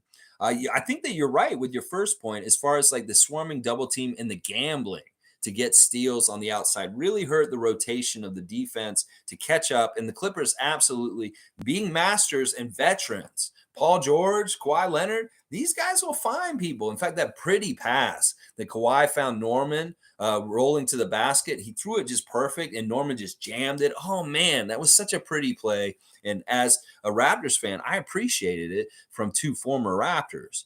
But yeah, I think so. I think that, I like this idea of our guys staying home and playing one-on-one and just allowing the premium defensive talent of guys like OG, Precious, Scottie to just play guys one-on-one. Why do we double so much, Nick? In some ways, somebody described it as like our defense comes in doubles to initiate the offense to try and have to do something. It's kind of like being an aggressive defense makes the offense have to start going, and maybe we kind of force them into an area or a place where they don't want to go.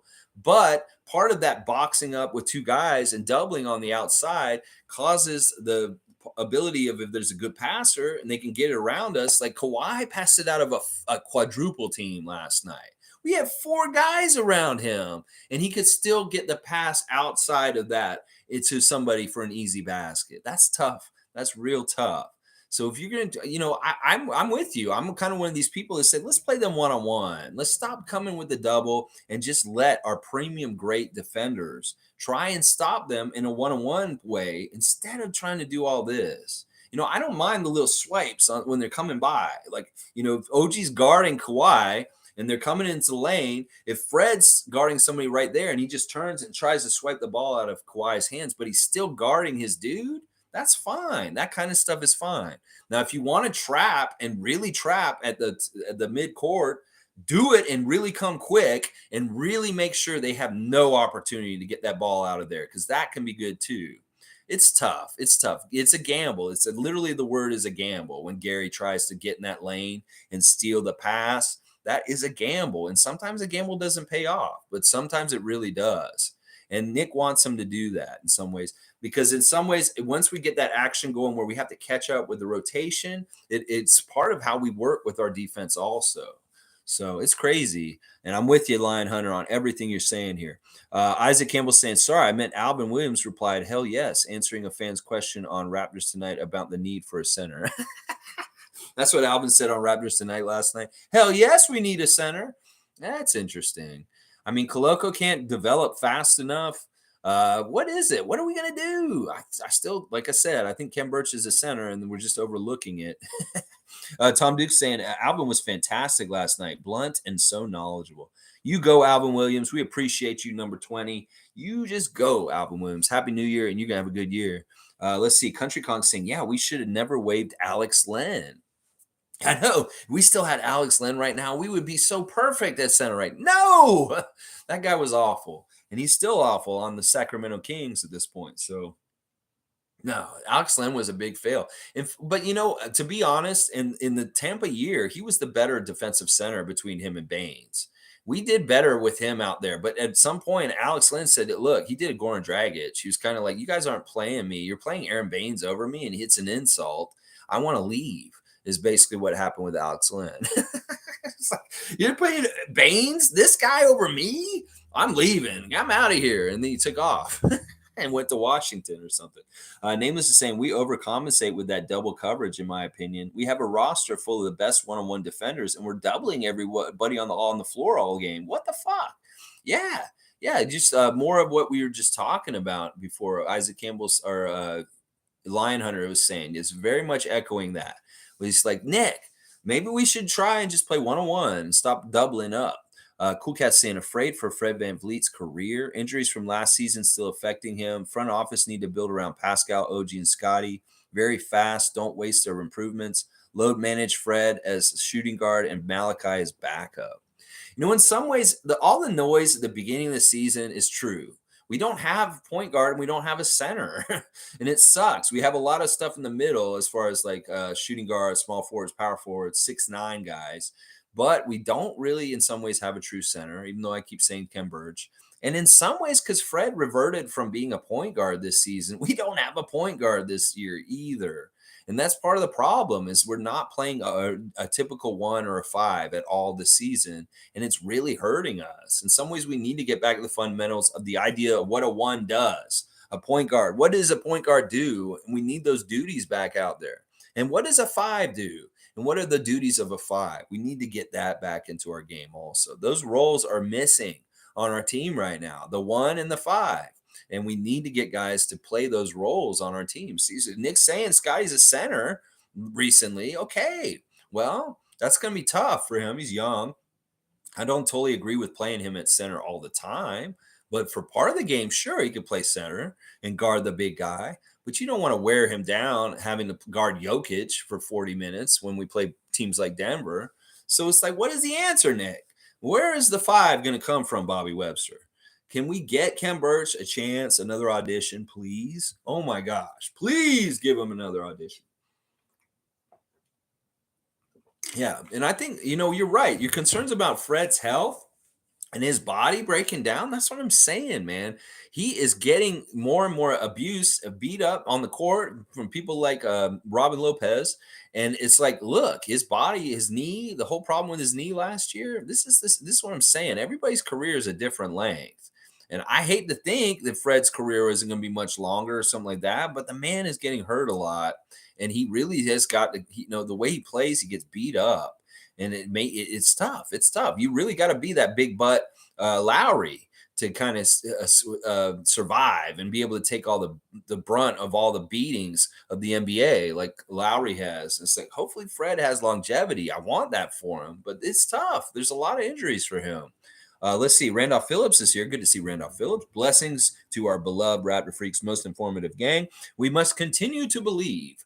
Let's go get the next 2 games. I'm all about that, Randolph Phillips. And yes, thank you for keeping it positive and keeping it going forward and looking forward to Memphis Grizzlies. Tomorrow I'll have the preview against the Memphis Grizzlies. I'll have all your pertinent information as far as the referee crew, the most up-to-date lineup information about who may be healthy and playing, and then also, of course, the real mascot matchup. That's right. So please join me tomorrow at 9:30. Let's just talk about the referees for a second from last night, just real quick. James Capers was not horrible last night. He was fairly fair for the most part. It was interesting. The rookie ref, Cheryl Flores, had a couple calls that were taken back and overruled by James Capers. Now, she's a rookie ref. She's only been reffing in the NBA for 2 months now. And, there were a couple calls that were fishy. That one call in particular, the challenge call with Malichi swiping the ball from Norman at the baseline was the wrong call, and she got it overturned. It got overturned by Nick challenging it. But once again, these challenge calls are stupid in some ways because they don't really help us. Sure, maybe they help like what did it help? We got a jump ball from it. In fact, I don't agree with that. I think that we should have just gotten the ball because we won the challenge. Because in some ways, the ball came off of Norman's hand and went out of bounds on them. I don't understand how they suss that out. Like all of a sudden they just say, well, we don't know how to deal with this situation. Just jump the ball in the middle. Like, what is that? Seriously, because that challenge, you don't get anything from it. You really don't, because all they're saying, oh, you save a foul on Malachi, and that's basically it. Because seriously, we didn't get possession from it or anything. They won the jump ball. And it's just annoying to me. I mean, that's part of figuring out when to use the challenge and when it's most effective. And they won the challenge, but what did we get from it? Nothing. So it's like, what the hell? And it really was a rookie ref's mistake in calling it the wrong way in the first place. She had that happen twice where she had it wrong and James Capers corrected her. So that was an interesting part about the refs. They weren't too bad. I can't blame them. They put us on the line more than them, and there wasn't really too much fishiness. The one area I'll say is a little fishy, and it is normally in the games, is the whole idea of continuation and side out. Whenever it's like, okay, that's a side out, you weren't in the act of shooting, it's bullshit. Sometimes we are in the act of shooting, or they don't allow continuation where Pascal finishes the shot and they don't count it. And then the other side, guys will be doing some sort of move and they'll say, oh, you were in the act of shooting. I'm like, no, that guy wasn't even in the act of shooting. And they put them on the free throw line. That is a really big area of ref manipulation that we need to watch out for, is when they call a foul and they either side out it or they give free throws. Look at what the situation is and see if there's a difference at the two ends of the court. It's like, oh, that's a side out on Pascal. Well, he was kind of bringing the ball up like he was going to shoot. So why wouldn't you put him at the free throw line? Oh, you're going to put him at side out. That's a really fishy way the refs can manipulate the game. So watch that. And they're doing that a lot this year. That one and the travels. Those are the two big ref manipulations this year, is the travel calls and when they call side out or put somebody on the line. And that is a very important. That's why they're fighting about it. It's like, I don't want it side out. I want to be shooting free throws. And they'll sometimes it doesn't make any sense to me when they make them go side out versus being on the free throw line. All right, let's keep going. Isaac saying, I knew Koloko was done by the way he landed. Team is not built to withstand injuries to our bigs. Koloko, Precious, and Kem are now not 100%. Yeah, Isaac, I hate it, but I think Kem looked all right. I mean, I want to discover what his limits are. Play Kem like 40 minutes in a game, Nick. Why not? Let's just see if he can do it. I want to see the limits of Kim. I don't totally believe that he's on a minutes restriction or that his knees are that messed up. You played him 28 minutes in a game recently.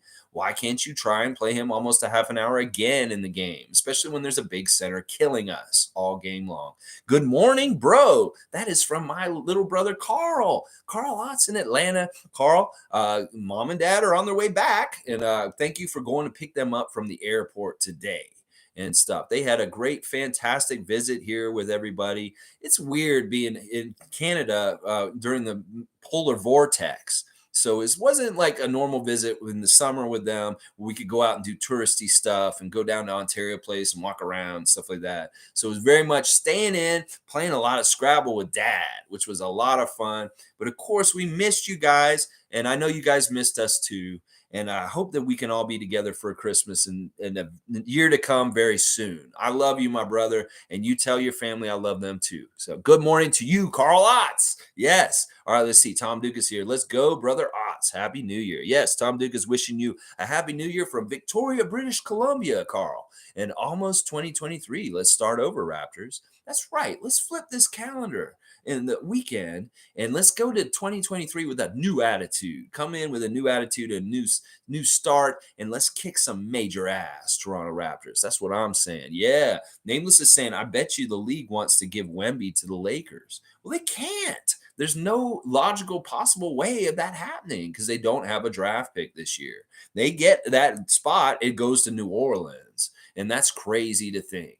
Anthony Davis, boy, you're just a gift that keeps giving for that team, the Lakers. It's like you really go, they go rise and fall with him. LeBron said recently it's really hard to win on the Lakers without Anthony Davis playing with us. And boy, is it going to be real hard if they are the worst team in the league and Wemby is drafted. He's going to go to the New Orleans Pelicans because the Lakers don't own their pick. The Pelicans do. So that it's not going to happen. He won't end up on the Lakers. You know, I had an idea, though. Listen to this. Hear me out. I'm Brian Winder's thing real quick. You know what, guys? If we are in the lottery, as far as the lottery pick, even if we're not in the top 10, isn't Bronny in this draft? And didn't LeBron say something about Bronny and wanting to play with his son on the same team? That's what I'm saying. I mean, I've never really thought about LeBron on the team in a serious way, but because LeBron said that, in some ways, drafting Bronny in the first round of the draft this year could be very smart because LeBron does have some clout and power to change teams real quick. And that's the thing I'm saying, you know, that could be very interesting situation. And, you know, if we drafted Bronny to try and get LeBron just for like a rental for a little bit like the Kawhi year, and we get another championship, because, you know, if LeBron comes to Toronto and he's paired up with Nick Nurse and he has capable guys around him, not like what's going on in LA the last few years, he could probably win another championship here in Toronto. And then that would be even crazier for his legacy. As much as I was just talking about Kawhi Leonard, if he won in LA with the Clippers, he would have won 3 championships with 3 different teams like LeBron did. Well, if he came to Toronto because we drafted Bronny and LeBron won a championship in the Raptors, that would be 4 teams for LeBron. That would be crazy. But that occurred to me the other day. I was like, you know, Bronny, isn't he in this draft? Very interesting. Maybe he's not. He might be in the one next year. I'm not totally sure on the timing on that. Monique's saying, do you still see Devin Booker still getting booed for taunting Raptors? I still do for sure. No question. On Friday night, when the Suns come here, is Devin Booker going to get booed for what he did with the Raptor next year? No. No, he wasn't last year. No, he won't get booed for that. I don't think he will. People don't care about it. If anything, they'll, you know, it's funny. It's funny. It's like we don't hold a grudge against him. It's just kind of a silly, funny thing. So I don't think he'll get booed for taunting the Raptor. But I hope the Raptor continues to taunt him. I hope that the Raptor does some special little thing with him when he comes back here and he's kind of messing with him during the game. That'd be awesome. Yeah, G's putting it out there that the Lakers don't have their pick. The Pelicans got it. And the Pels don't need that help. They sure don't. G's saying we need the Lakers to win. I don't think the Lakers will end up at the very bottom and get Wemby. I don't think they will. If they do, it's a big, huge yikes. Yeah. Let's see. Logical saying Gillespie. Gillespie. No, I said Gillespie. Freddie Gillespie. I didn't say Freddie Gillette, did I? No, Freddie Gillespie, didn't I? I don't know. Anyway, Monique's got a new hashtag. Let's get it trending. Hashtag playkhemnow. I like that hashtag. Isaac saying Scottie Barnes needs a big to model his game after. We don't have this player. He's different. Hang on. He's different. Where is it? Okay, he is different than Pascal and is tasked with different responsibilities. Having a vet big can help encourage our second year vet. I understand what you're trying to say with this, Isaac, but for some reason, I don't even think he needs a big to model himself after. He's not learning from any of our other guys. This is stuff that he comes with inherently already, and that he doesn't actually because his style is totally different than Pascal. All the Pascal comparisons to Kawhi the last couple of days have been annoying me. And people are trying to say, oh, he's just like Kawhi now. It's like, no, Pascal is nothing like Kawhi. They're not the same player. They try to say, oh, he does the mid-range, he does all the same things. No, they're not the same player at all. Pascal is uniquely himself. In fact, Pascal is more like a George Gervin, an Alex English. He's more like a Rolando Blackman. He's more like a player from the 80s or 70s in the way he plays. It's like Dr. J is more like who Pascal is like than anybody else. Or Scottie Pippen even. He's more like Scottie Pippen, but not like Kawhi. They're not the same kind of player. And the comparisons of that confused me in the last couple of days. Now, Scottie Barnes and OG are more like Kawhi than Pascal. I can say that. But, as far as a role model for Scottie, as far as big moves down low, I don't think he needs them. I think he can figure it out on his own. And with coaches like Jamal McGlure on the team, they can help him. McGlure had really good post moves down low, and he could be the guy that kind of mentors him on this. I think you might be surprised how much of this is just inherently natural in Scottie, that he really kind of already knows this kind of stuff. And it's not that he needs somebody else to show him. Now, but like I said, McGlure is there and he can show him little tricks from his career as a coach. But yeah, I don't know. I don't know if he needs a big to model his game after. Let's see. Nameless is saying, I'm telling you, man, Kem Birch is not the answer. Don't you think Nick Nurse would know that by now if he was? I don't know. I still think that for some reason he's not using him correctly or enough. And that there's been results that we've seen that have been very good. And I don't understand. I'm mystified by it. It is what it is. I'm just going to say I'm powerless in this. And we're going to just have to hope and pray that at some point he figures this out. And then maybe he will. You don't think he's the answer? I do. But until we get a chance to see if he's the answer or not, I'm going to continue to say that I think he is the answer because I do think he is. It's just that he's not getting a chance, and it's too bad. Logical saying that last comment about rehabbing was about Birch. He's still on minutes restriction in his sense, and playing him the most important minutes early in the fourth is the right thing. And Lex said that at one point. Okay, I thought you meant Fred in that point. This is why we got to put proper nouns at the beginning of every single one of them. Yeah, I thought you were talking about Fred getting the most important minutes from him, but then that didn't make sense. Yeah, it is true. Like they played Kem Birch for like 4 minutes, and it's really in a crucial stretch. Is that what's going on? Well, no, they only played Kem Birch last night because Christian turned his ankle. And that was stupid. Those minutes that Kem got, he wouldn't even played in the game last night if Christian hadn't got hurt. Those minutes would have gone just to Christian. He would have continued playing. So I don't agree with that. I think that he needs to give him a look and give him a chance. It's not like he's a vet. First of all, he's played in the league long enough. He's not going to make a whole bunch of huge mistakes and hurt us. It may be that he doesn't like playing him because he's kind of like he doesn't like him on the offensive end as far as like teams will play off of him and not like and they'll double down on guys like Pascal more because Kem's out there. I can see that as being maybe one of the biggest hindrances to him getting minutes is that he's not enough of an offensive capability to really respect. And that allows the other team's defense to kind of cheat and go in other places. That may be the biggest knock on him. And I can see that. But really, he could change that too if he's just more aggressive in taking the shots and making them pay for laying off of him. He's not a bad 3-point shooter. If they leave him open, he will make threes and he will make low post shots. It's like he makes his shot at a high percentage. So I still don't understand it. It's a mystery to me. It is a mystery to me. G saying Tampa season gave us Scottie. Yeah, that's really good. Nameless wants JV back. Never mind Pirtle. Well, the thing about that is we got to think about timelines and where's JV in his career. Pirtle's still really young and very much like the same class as Fred and Pascal. They came in together, and Jonas is from before.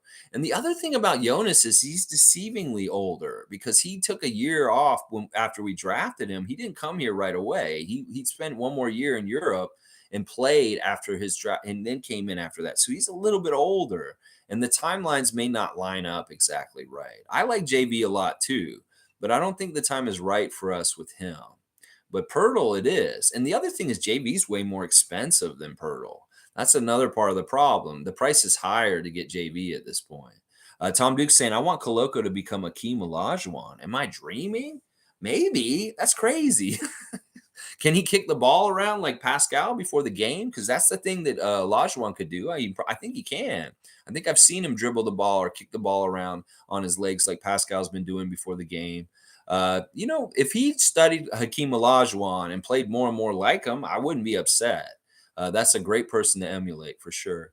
Logical saying Casey also said Seiko Dumbayo was the next Siakam, the guy he would let bring the ball up the court. And yeah, I got modded from debating casuals with logic and gain respect enough to get mod truth. Well, there you go. Good stuff. It's weird that you're in that space, the Clippers, and that you're modding a Clippers channel right now. That's interesting. But yeah, Kate, that's interesting stuff there. Do what you do, Mike. I don't even know what to say about all that. G saying the league does not want to give us a big. They know we need it and will use that as a huge leverage to get even more big pieces, in my opinion. G, what you're saying, I wondered about this. Are we like on the download blacklisted from getting a center? Because when we lost Ibaka and Gasol, it was kind of like we want to kill the Raptors. We noticed, all right, they won the championship. All right, we'll take away Kawhi and they'll leave and Danny Green will go with them. Boom. All right, boom. That should hurt them enough that they'll be a garbage team. Everybody's saying, oh, without Kawhi, they're going to not even be good. Well, we were really good still. And we were like the number one team in the East record-wise. And then they were like, well, they were still good. Well, we need to get rid of the centers, Gasol and Ibaka, and that'll really hurt them. And that did effectively hurt us. And that maybe in some ways there is some sort of weird thing. I was like worried, like, why is Cleveland able to stockpile 7-foot centers on their team over the last couple of years and we couldn't just get one? Or like, why are other teams look like the Mavericks were another team that looked like they had a whole bunch of 7-foot guys and we couldn't just get one? Like, what was up with that? Was it that Bobby Webster was Vision 6'9", was like, we're not getting any big clunky centers like Jonas again, and we really want to stay a certain way? Was it really that Bobby really had that vision that was such in a frame that it was like, no, we're not going to get any centers? Is it Bobby that's the gatekeeper on this? Or is there a conspiracy in the NBA to not let the Raptors get a center? I thought about this, and I think that in some ways there is some logic to this in a way, G. But yeah, we need to get Koloko developed. That's one way we're going to get a center down the road, or we get one in free agency or in a trade. And that may be the easiest, fastest way to get somebody capable, because Koloko is going to be down the road. I don't even think Koloko will be a sound, good contributor, like solidly without mistakes for like another 3 years. It's going to be a really hard road with him at times where he's going to look really bad, and we're not going to have very good defense with him out there. In some ways, he's not a good defensive center. He really is really skinny like Chris Boucher, and that those guys aren't the best to clog up the paint and stop guys from just running by the side of them and just scoring. That's one of the things. He's really going to have to really use his long arms to catch people and block shots and deter them. But right now they're going right at him and they're having huge success. In the beginning of the year, he could really scare people and kind of divert them from kind of trying to come to the basket. But now they see that they can get around him and just lay it in, and he's too slow to get to them. And they're like going past him and he can't recover fast enough. I did like how he was offensive rebounding last night and battling with people like Zubac. but he's still a little outclassed in that area too, as far as like savvy, experience, being in the right place, and also fighting against another big to get the ball at the same spot. He's not winning those battles often. So he's a project, and we're gonna have to wait for him. So what do? We get somebody in the short term while we wait for Koloko to blossom and become the full potential that he could be. I don't know. We got to see what we do as far as like with the center, because once again, Zubac has exposed us. Monique saying All-Star voting in Scotiabank Arena was in full effect last night. Y'all vote every single day. Go in there. If you go on social media and you see the Raptors channel on Instagram or on Facebook or something's posting, vote for Pascal. Do it. Just go in there and vote every single day. Vote for you guys. Let's get our Raptors at the All-Star game. And I'd like to see, like, do they do the whole thing at the arena the way they used to, where you could just fill out paper ballots and put them in? That's the way I used to vote before the computers and all that. You had a station in the arena and you punch the card, you poke the holes in it and put it in the slot like a voting booth. And that's how they counted the votes. Well, it's a totally different world now with the internet and hashtags and stuff like that. Although they're not counting the hashtag votes this year. You got to do it through their site to vote and make it count. Nameless is saying, what kind of crap is that, G? A whole league conspiring against one team? A little far-fetched, I pray. I hope that's not the case, because that's weird as fuck. Well, no, Nameless, there is a little bit of like truth to this. In some ways, it could be like if you're playing in a card game or something, you have a strength or a board game or something, and you want to utilize it, and you know somebody has a weakness, you don't want to help them. Maybe you're playing canasta and you don't want to discard a card that'll help somebody pick up the pile. That's kind of thinking with these other teams. It could be that, like, all right, first of all, none of these teams want to do a trade. Like, I know San Antonio is friendly with us, and they probably would trade Pirtle back to us. And that may be why we talk about this the most realistically. But with Indiana, with Miles Turner, it could be that they really want the farm, and the price isn't that good, and they don't work with us very well. It could be that some of these players are getting snatched up, and it's more attractive to be on other teams in the States. It could be that, yeah, it's unspoken, but like, we don't want to trade a center to the Raptors because we understand just how much more dangerous they'll be. So I know that sounds crazy, and it may be like a little far-fetched, but there may be a little bit of truth to it in some ways, that they do kind of ice us out and freeze us out from getting a good center.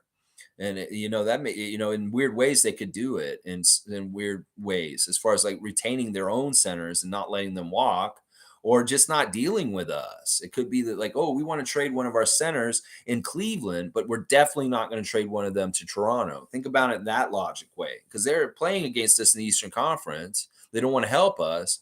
It's like, oh, we'd love to move this one center on our team, but we definitely don't want to trade them to Toronto. Kind of thing. Mike saying, wouldn't I know the clips? So I knew what was going to happen and said exactly what we needed to do. Rebounds and turnovers from LA and not turning it over. I've watched Zubac and knew he was going to be key. Okay, well, kudos to you, Mike. I'm glad you're so up on the Clippers, and you predicted a lot of this stuff. This is a lot of what we were saying yesterday, as far as like, we got to beat them at three-point shooting. We got to out-rebound them. And those were the two areas we did not win. G saying, I heard it and thought it was weird too, but saying it's a league thing. Teams are legit worried about negotiating with Masai, and it makes sense. They are making getting a center difficult. Yeah, that's another part of the factor too, is like, Masai is such a master of the deal that he's like ripped people off. And they may even think that they got the good part of the deal, like the Kyle Lowry Precious deal.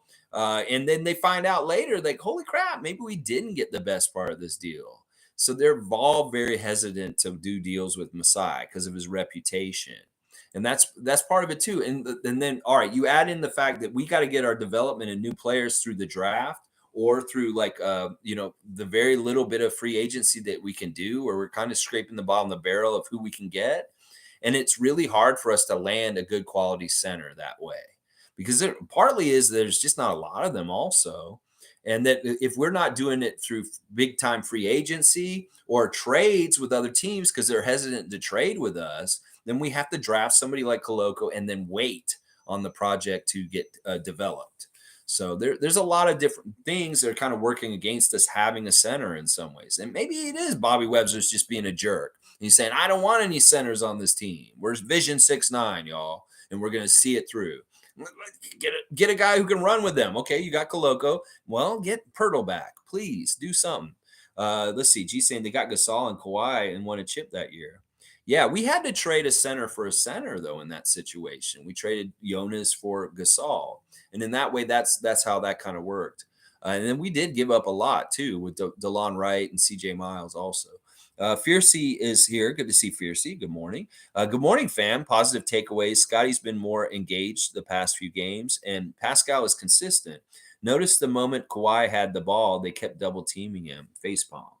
Yeah, yeah. And you're going to the game this week. I hope you have a good time, and hopefully you go to the arena and bring some good feelings and stuff with your daughter. I really, really hope that y'all go in there and bring some good vibes to the building, and so we can win. Yeah, Scottie has been more engaged and locked in. In fact, I want Pascal to take his own advice for Scottie and get more locked in at the free throw line. You said to Scottie, oh, good job, Scottie. You didn't get bored on defense. You played really well and played really hard. And Scottie has been playing very well in the last couple games since the kind of bad game he had where everybody dumped on him. He's really been stepping up and playing very well. So I like your positive takeaways, and I agree with them. And yeah, the double teaming of Kawhi at times is like, let OG try and take him on one-on-one. Tom Duke saying Perk's only defense was that it was just a joke. Wake up, Perk. Be respectful and ashamed, and then you can carry the hell on. Yeah. Yeah. He's just at this point, he's just like a tabloid NBA guy at this point. It's too bad because I did respect him and like him, kind of like JJ Redick. But at this point, I'm like, man, you're going at Serge like that is wrong. And it's just not right. Mike's saying big facts. He's going to need a sec. Canadian Cowboys here. Good to see you, Bradley. Happy holidays. When Koloko made that aggressive move to the basket, I was thinking that's how he needs to play. That's what we need from him, the center position. Also, I'm tired of this win a game, lose a game shit. Yeah. It's tough. It is just how it is. The season is so tough because the teams are really good this year. The NBA is so good. Like all these teams are very stacked and playing like they're better. There's no teams that are like having so much problems. In fact, we may be that team in the league that is having the problems that makes it easier for us to be beaten. Meanwhile, all these other teams are not, and it's really hard to win in the NBA these days. And to win consistently is even harder. I agree with you also on your point about Christian, that move, like we're seeing Scottie with like visions of the future and what he can possibly do. We're seeing little brief flashes with Christian also. And that aggressiveness that you're describing is true. We need that way more from him in an effective way where he is getting the baskets to go in, no miss bunnies, and he's dunking it on them hoes. Dunkity dunk, dunkity dunk. Yeah. Jimmy Pope saying, I'm hoping Precious changes the team. We really need help. Well, definitely help up front with the defense. He could have really helped last night. I think that Logical and a couple other people have said this are right, that if Precious had been out there for a low post defensive presence, he could have maybe helped handle Zubac a little bit better last night. So hopefully he will come back this week in the next couple games and show that kind of help right away. But once again, we got to temper our expectations for how he gets integrated back into the lineup and what he produces and what he does, because he's been gone for like almost 2 months, and that's a long time. Let's see. Monique's saying news and notes. Jalen Harris just became a father. Okay, then. All right. Another news and note. Marcus Smart got engaged over the holidays. I saw a picture of him on Twitter saying that it's official, and he's got a ring on his girlfriend's finger at Christmas. So Marcus Smart getting engaged. Jalen Harris had a kid. All right, that's great. Tom Duke is saying 21, 10, and 60 was Luka's stats. Okay, that was the stats he had. 60 points, 21 rebounds, and 10 assists. Yeah, nobody's had that stat line before. I thought that was your combination log. Most entertaining finish to a game. LUKA missed a foul shot with 2 seconds left and got his own rebound to send it to overtime. He's only 23, and he'll be the GOAT in that GOAT chat someday. I can't remember numbers for password. That, I heard that like it was really embarrassing how the Knicks lost last night. Like in some ways it's crazy. The Knicks go on this win streak. We beat them, and now they're just falling apart since we beat them last week. with all kinds of weird losses and just falling apart at the end of the game and stuff. So yeah, Knicks fans feeling it again. This is like the normal thing for them. They'll have a hope and a prayer, and oh, good things are happening with them, and then boom, it all comes crashing down once again. And that's kind of what happened. Like, you go, Luka Doncic, you're amazing. G saying Luka missed that free throw on purpose. Apparently, I could see that. I could see that. That may have been what they needed to do in that time, and it's a design play. Jason Kidd probably told him to do that. Seymour saying trading Powell was not a bright move is probably the only thing I don't agree with in Masai's decisions. Otto's still out another month. Like, damn. Seymour didn't like that deal for Gary Trent. See, I thought it was a good deal, and it really made like some sense at the time. But in some ways, I can see what you're saying. That Norman, in some ways, was a part of our culture, and just like such a good set with Fred and Pascal and those guys. Yeah, I don't know. It was woulda, coulda, shoulda with that. I felt like it was a fantastic move at that time because we got a younger player that we could develop to maybe even a higher ceiling than what Norman can do.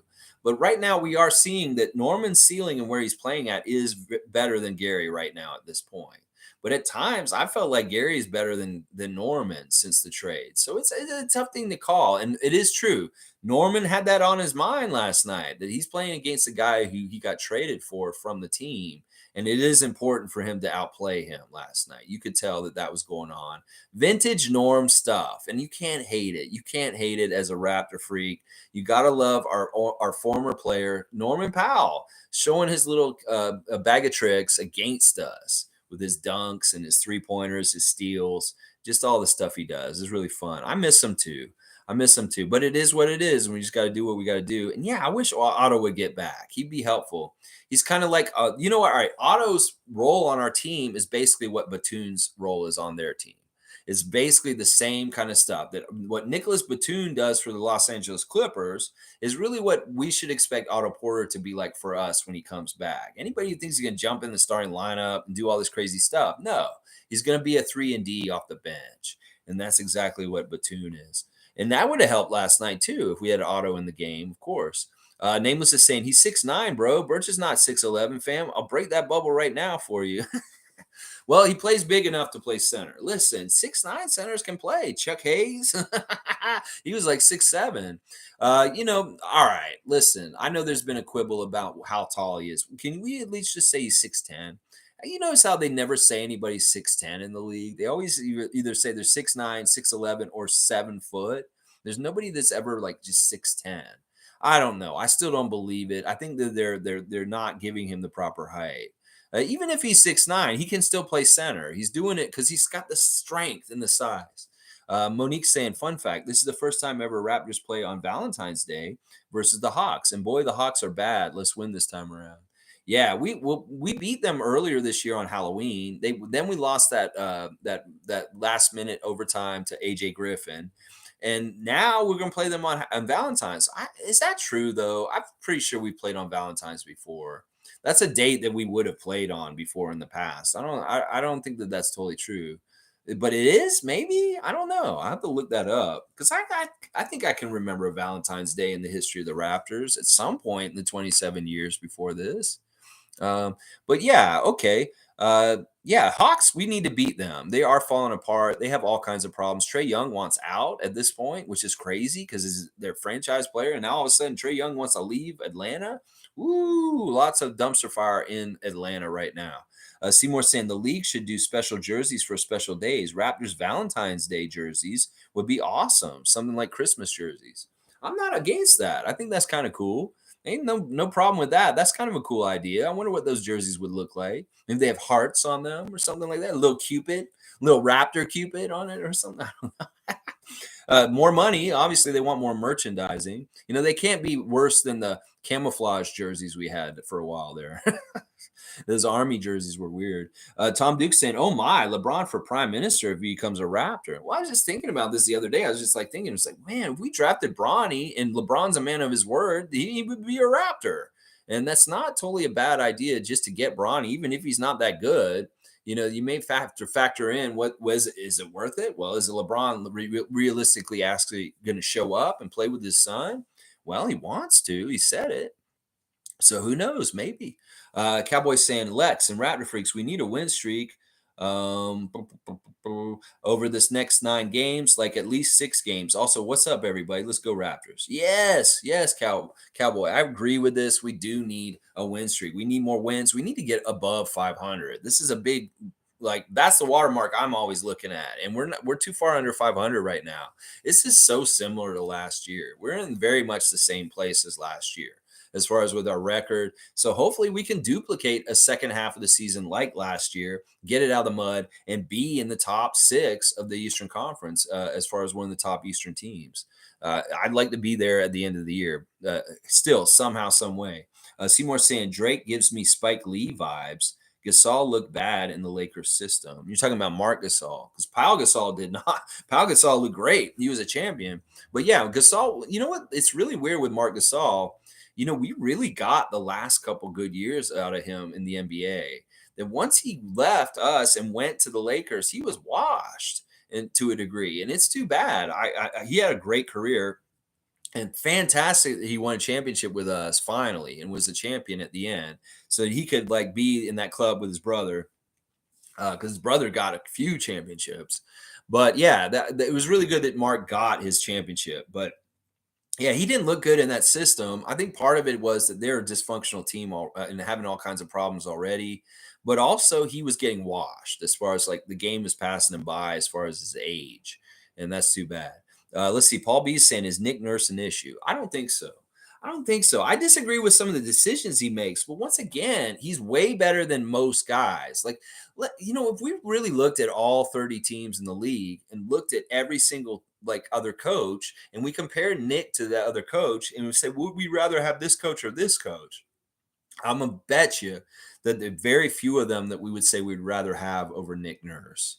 Would we want Jamal Mosley of Orlando? Would we want Steve Clifford of Charlotte?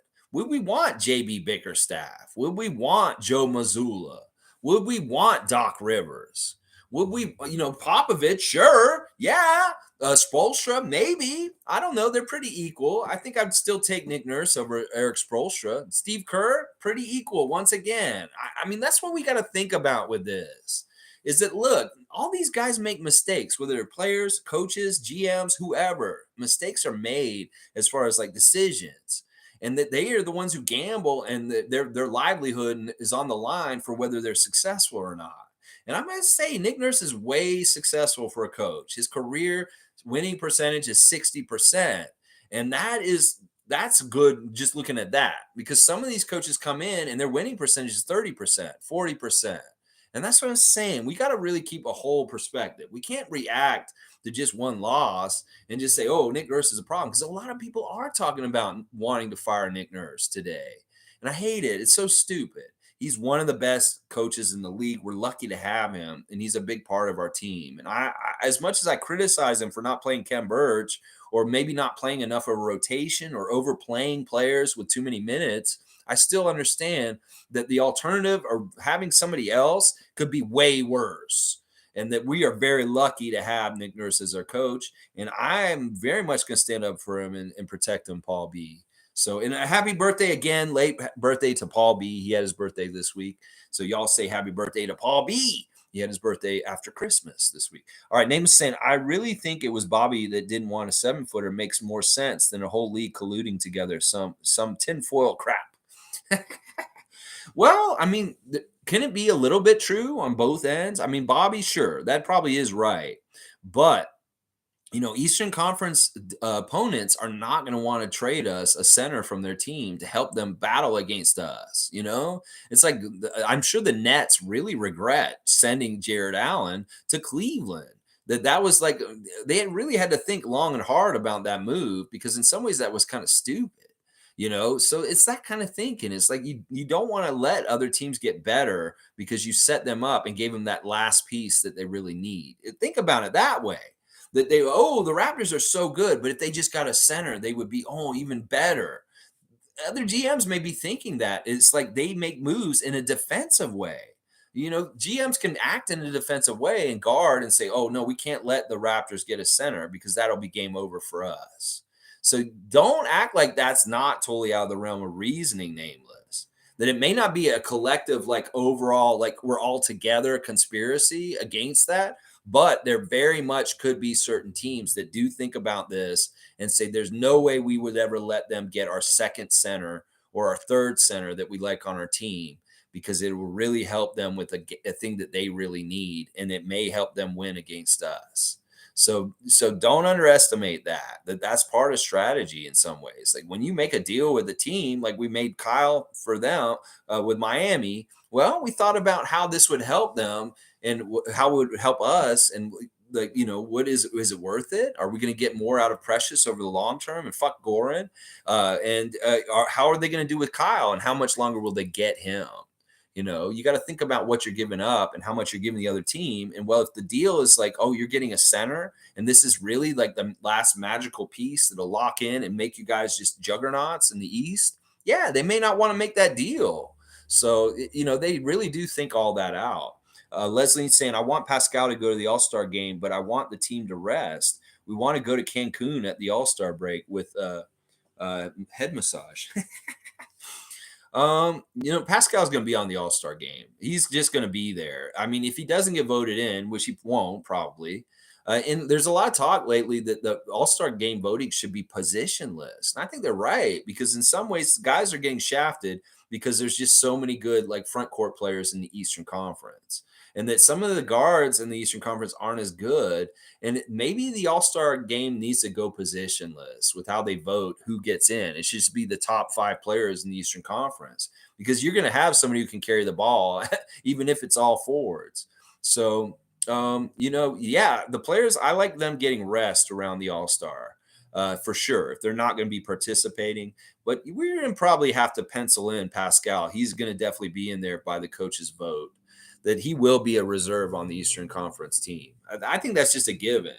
It's just he's playing too good. He's the Eastern Conference Player of the Week this week. Yeah, he's going to probably be on the All-Star game, whether we like it or not. I like it. I think that he needs those accolades, and that the more on his resume that looks good, the more he's likely to get into the NBA Hall of Fame. So we want that kind of stuff for him.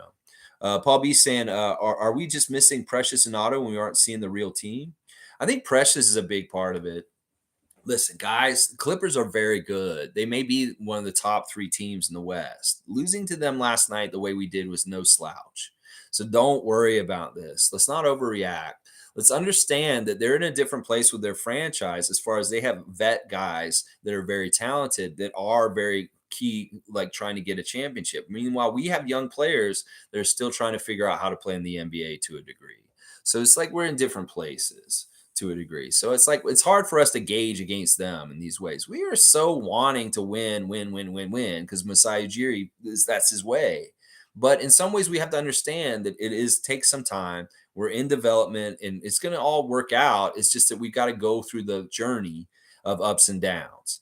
And that right now there's a lot of downs, and everybody's like, oh, what are we? What is our team? We just blow it all completely up? No, we are building something very good. It's just we got to give it time to develop, and we'll get there. Let's see. Name was saying it's the same anti-vaxxers that believe the whole league doesn't want Toronto to have a center, in my opinion. Toronto has never made trades historically, not just recently, for a center. Fact number 1. Nah, don't compare us to anti-vaxxers, because I'm not anti-vax. And listen, I am a little bit like a propaganda machine for the Raptors, and I am a little bit like, tinfoil hat. There is some of that, but I do truly believe the NBA is crooked to a degree with their referees and the way they try and shape the game. They help certain teams because they want the Celtics to win championships. They help certain teams with the schedule. They help certain teams with the certain refs that show up for certain games, and the refs do show up and shape games on the directive of the head office. This is all true. And I don't think I'm crazy to think that, and this is just an extension of it to a degree. Like I said, you can look at the GM of, let's just take Cleveland, because Cleveland's a good example, because they are a rival of ours in the Eastern Conference, and they have had a lot of centers on their team that they could have easily traded one of their centers to us. Well, why would they, when they're thinking the logic, like I said, they're going to be like, well, if we give the center to Toronto, they're going to be way harder to beat, and we're only getting this guy back. They really do factor in how much the other team adds in the trades. Now, it may not be, like I said, every single team's getting on the same page and saying, we don't trade to Toronto. But there may be a couple of teams that specifically individually have decided that they don't trade centers to Toronto to help freeze us out on this.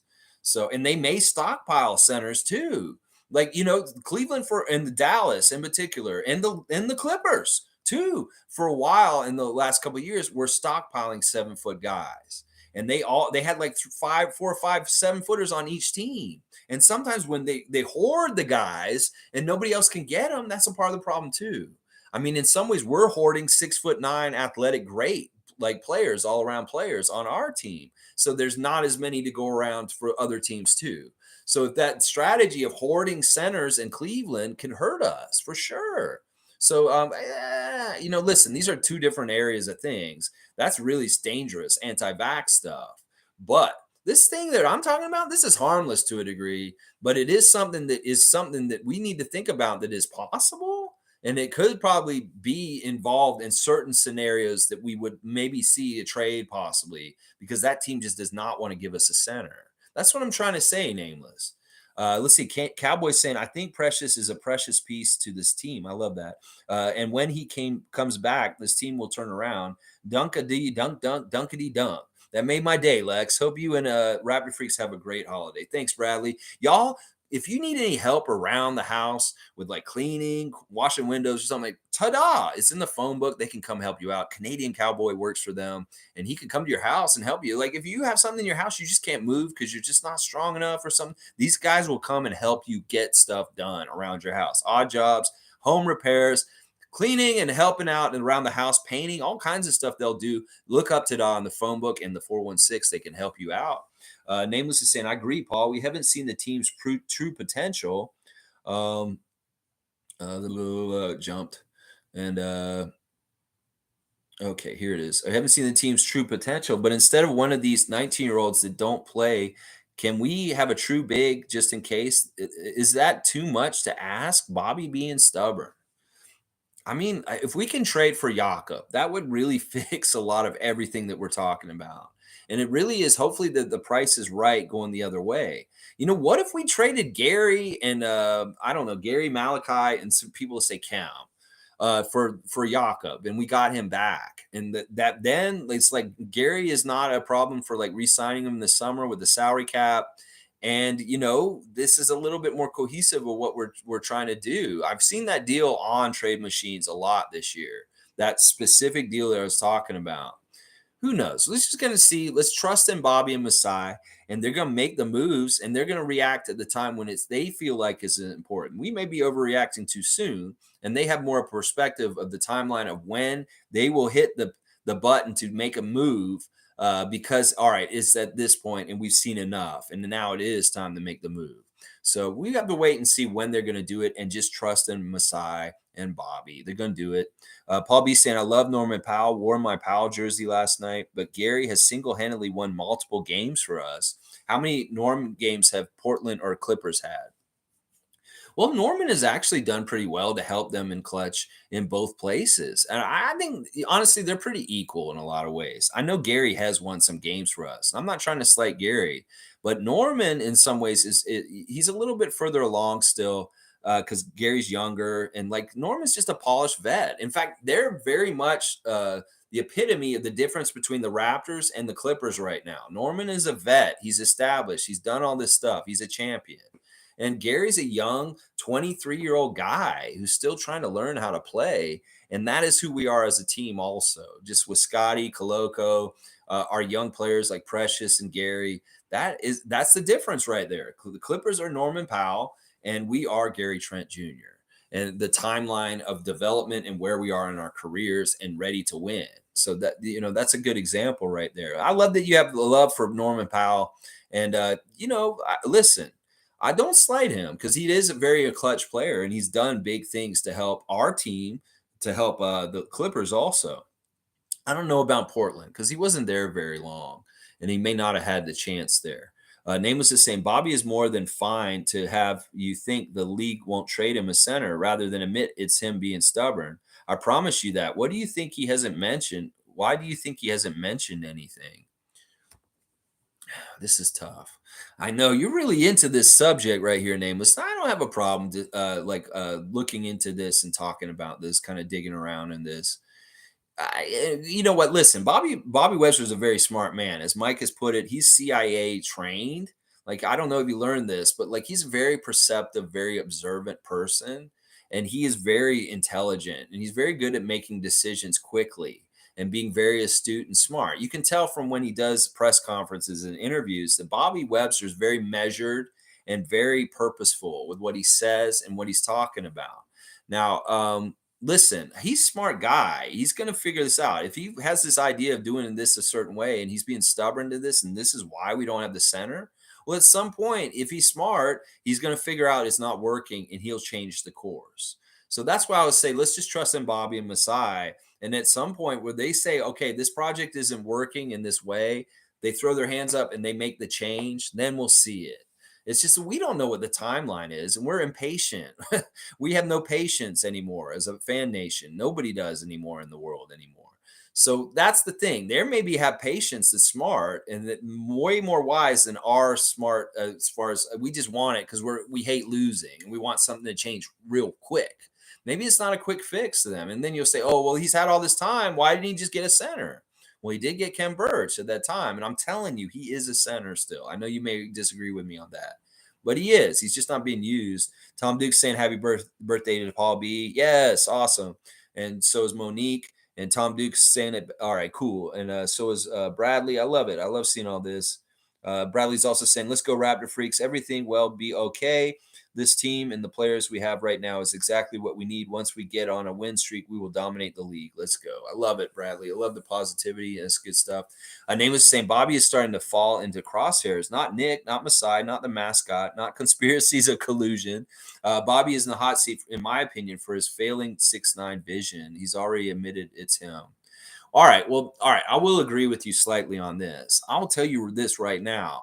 I would fire Bobby Webster way before Nick Nurse or Masai Ujiri. That Masai Ujiri and Nick Nurse are just cornerstones of our franchise. They don't need to be going anywhere. But if somebody can get the blame and get shown the door, Bobby Webster surely can be that guy.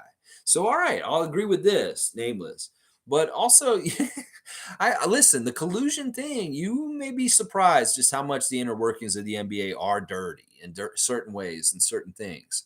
You know, the whole way that Kawhi left us was fucked up. The whole way that we lost both Serge and Mark just inexplicably like that. I know that maybe they were like, see, the whole thing with Serge was screwed up because we actually would have paid him more money than what he got in the Clippers.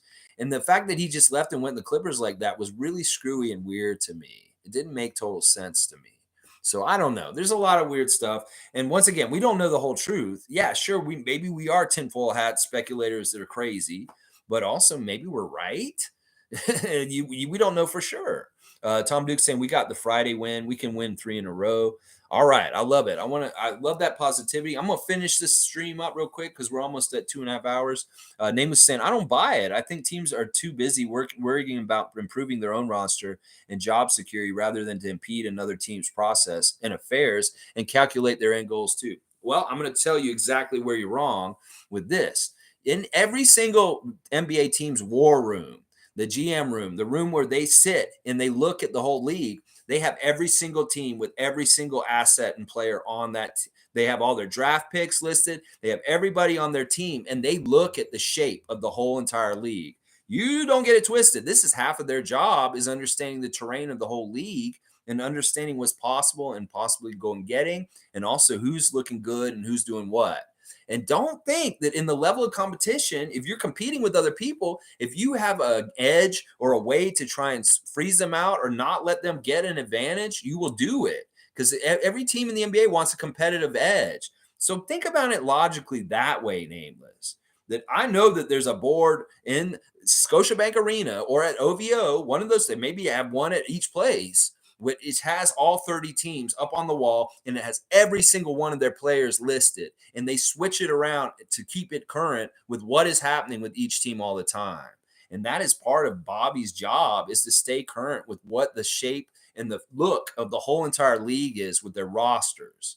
So don't get it twisted. They are definitely looking at each other's teams and roster builds, and that, when they think about making moves, that's what they have to think about. They have to think of how does this help us and how does this help them?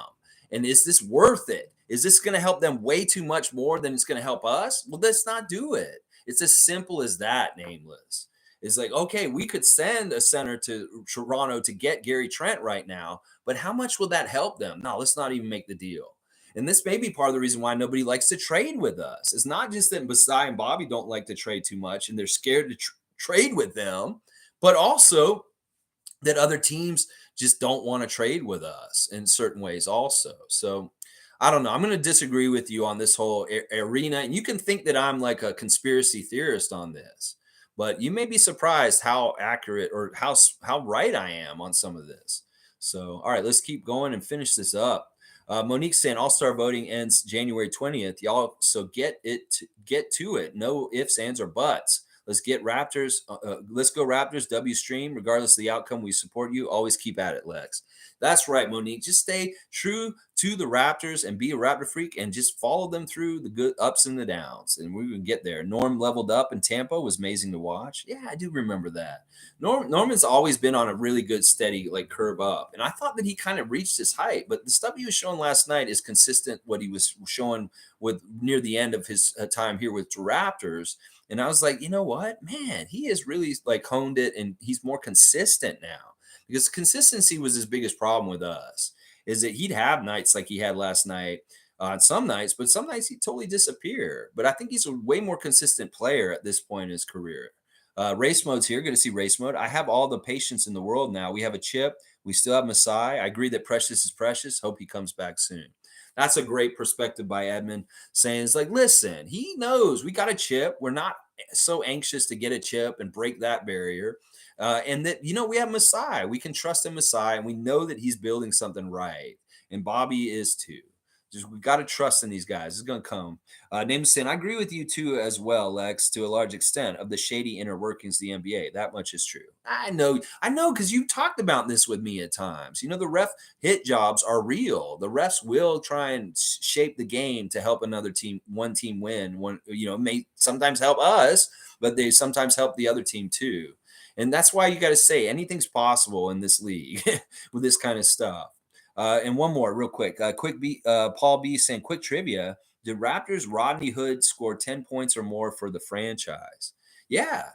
You mean not in one game, just overall? Yeah, Rodney Hood scored quite a few points for our team in that little bit of time that he was on our team. Everybody forgets about Rodney Hood, but he was on our team for a little bit of time, and I believe he scored quite a few points for us. Paul, you going to give me the answer?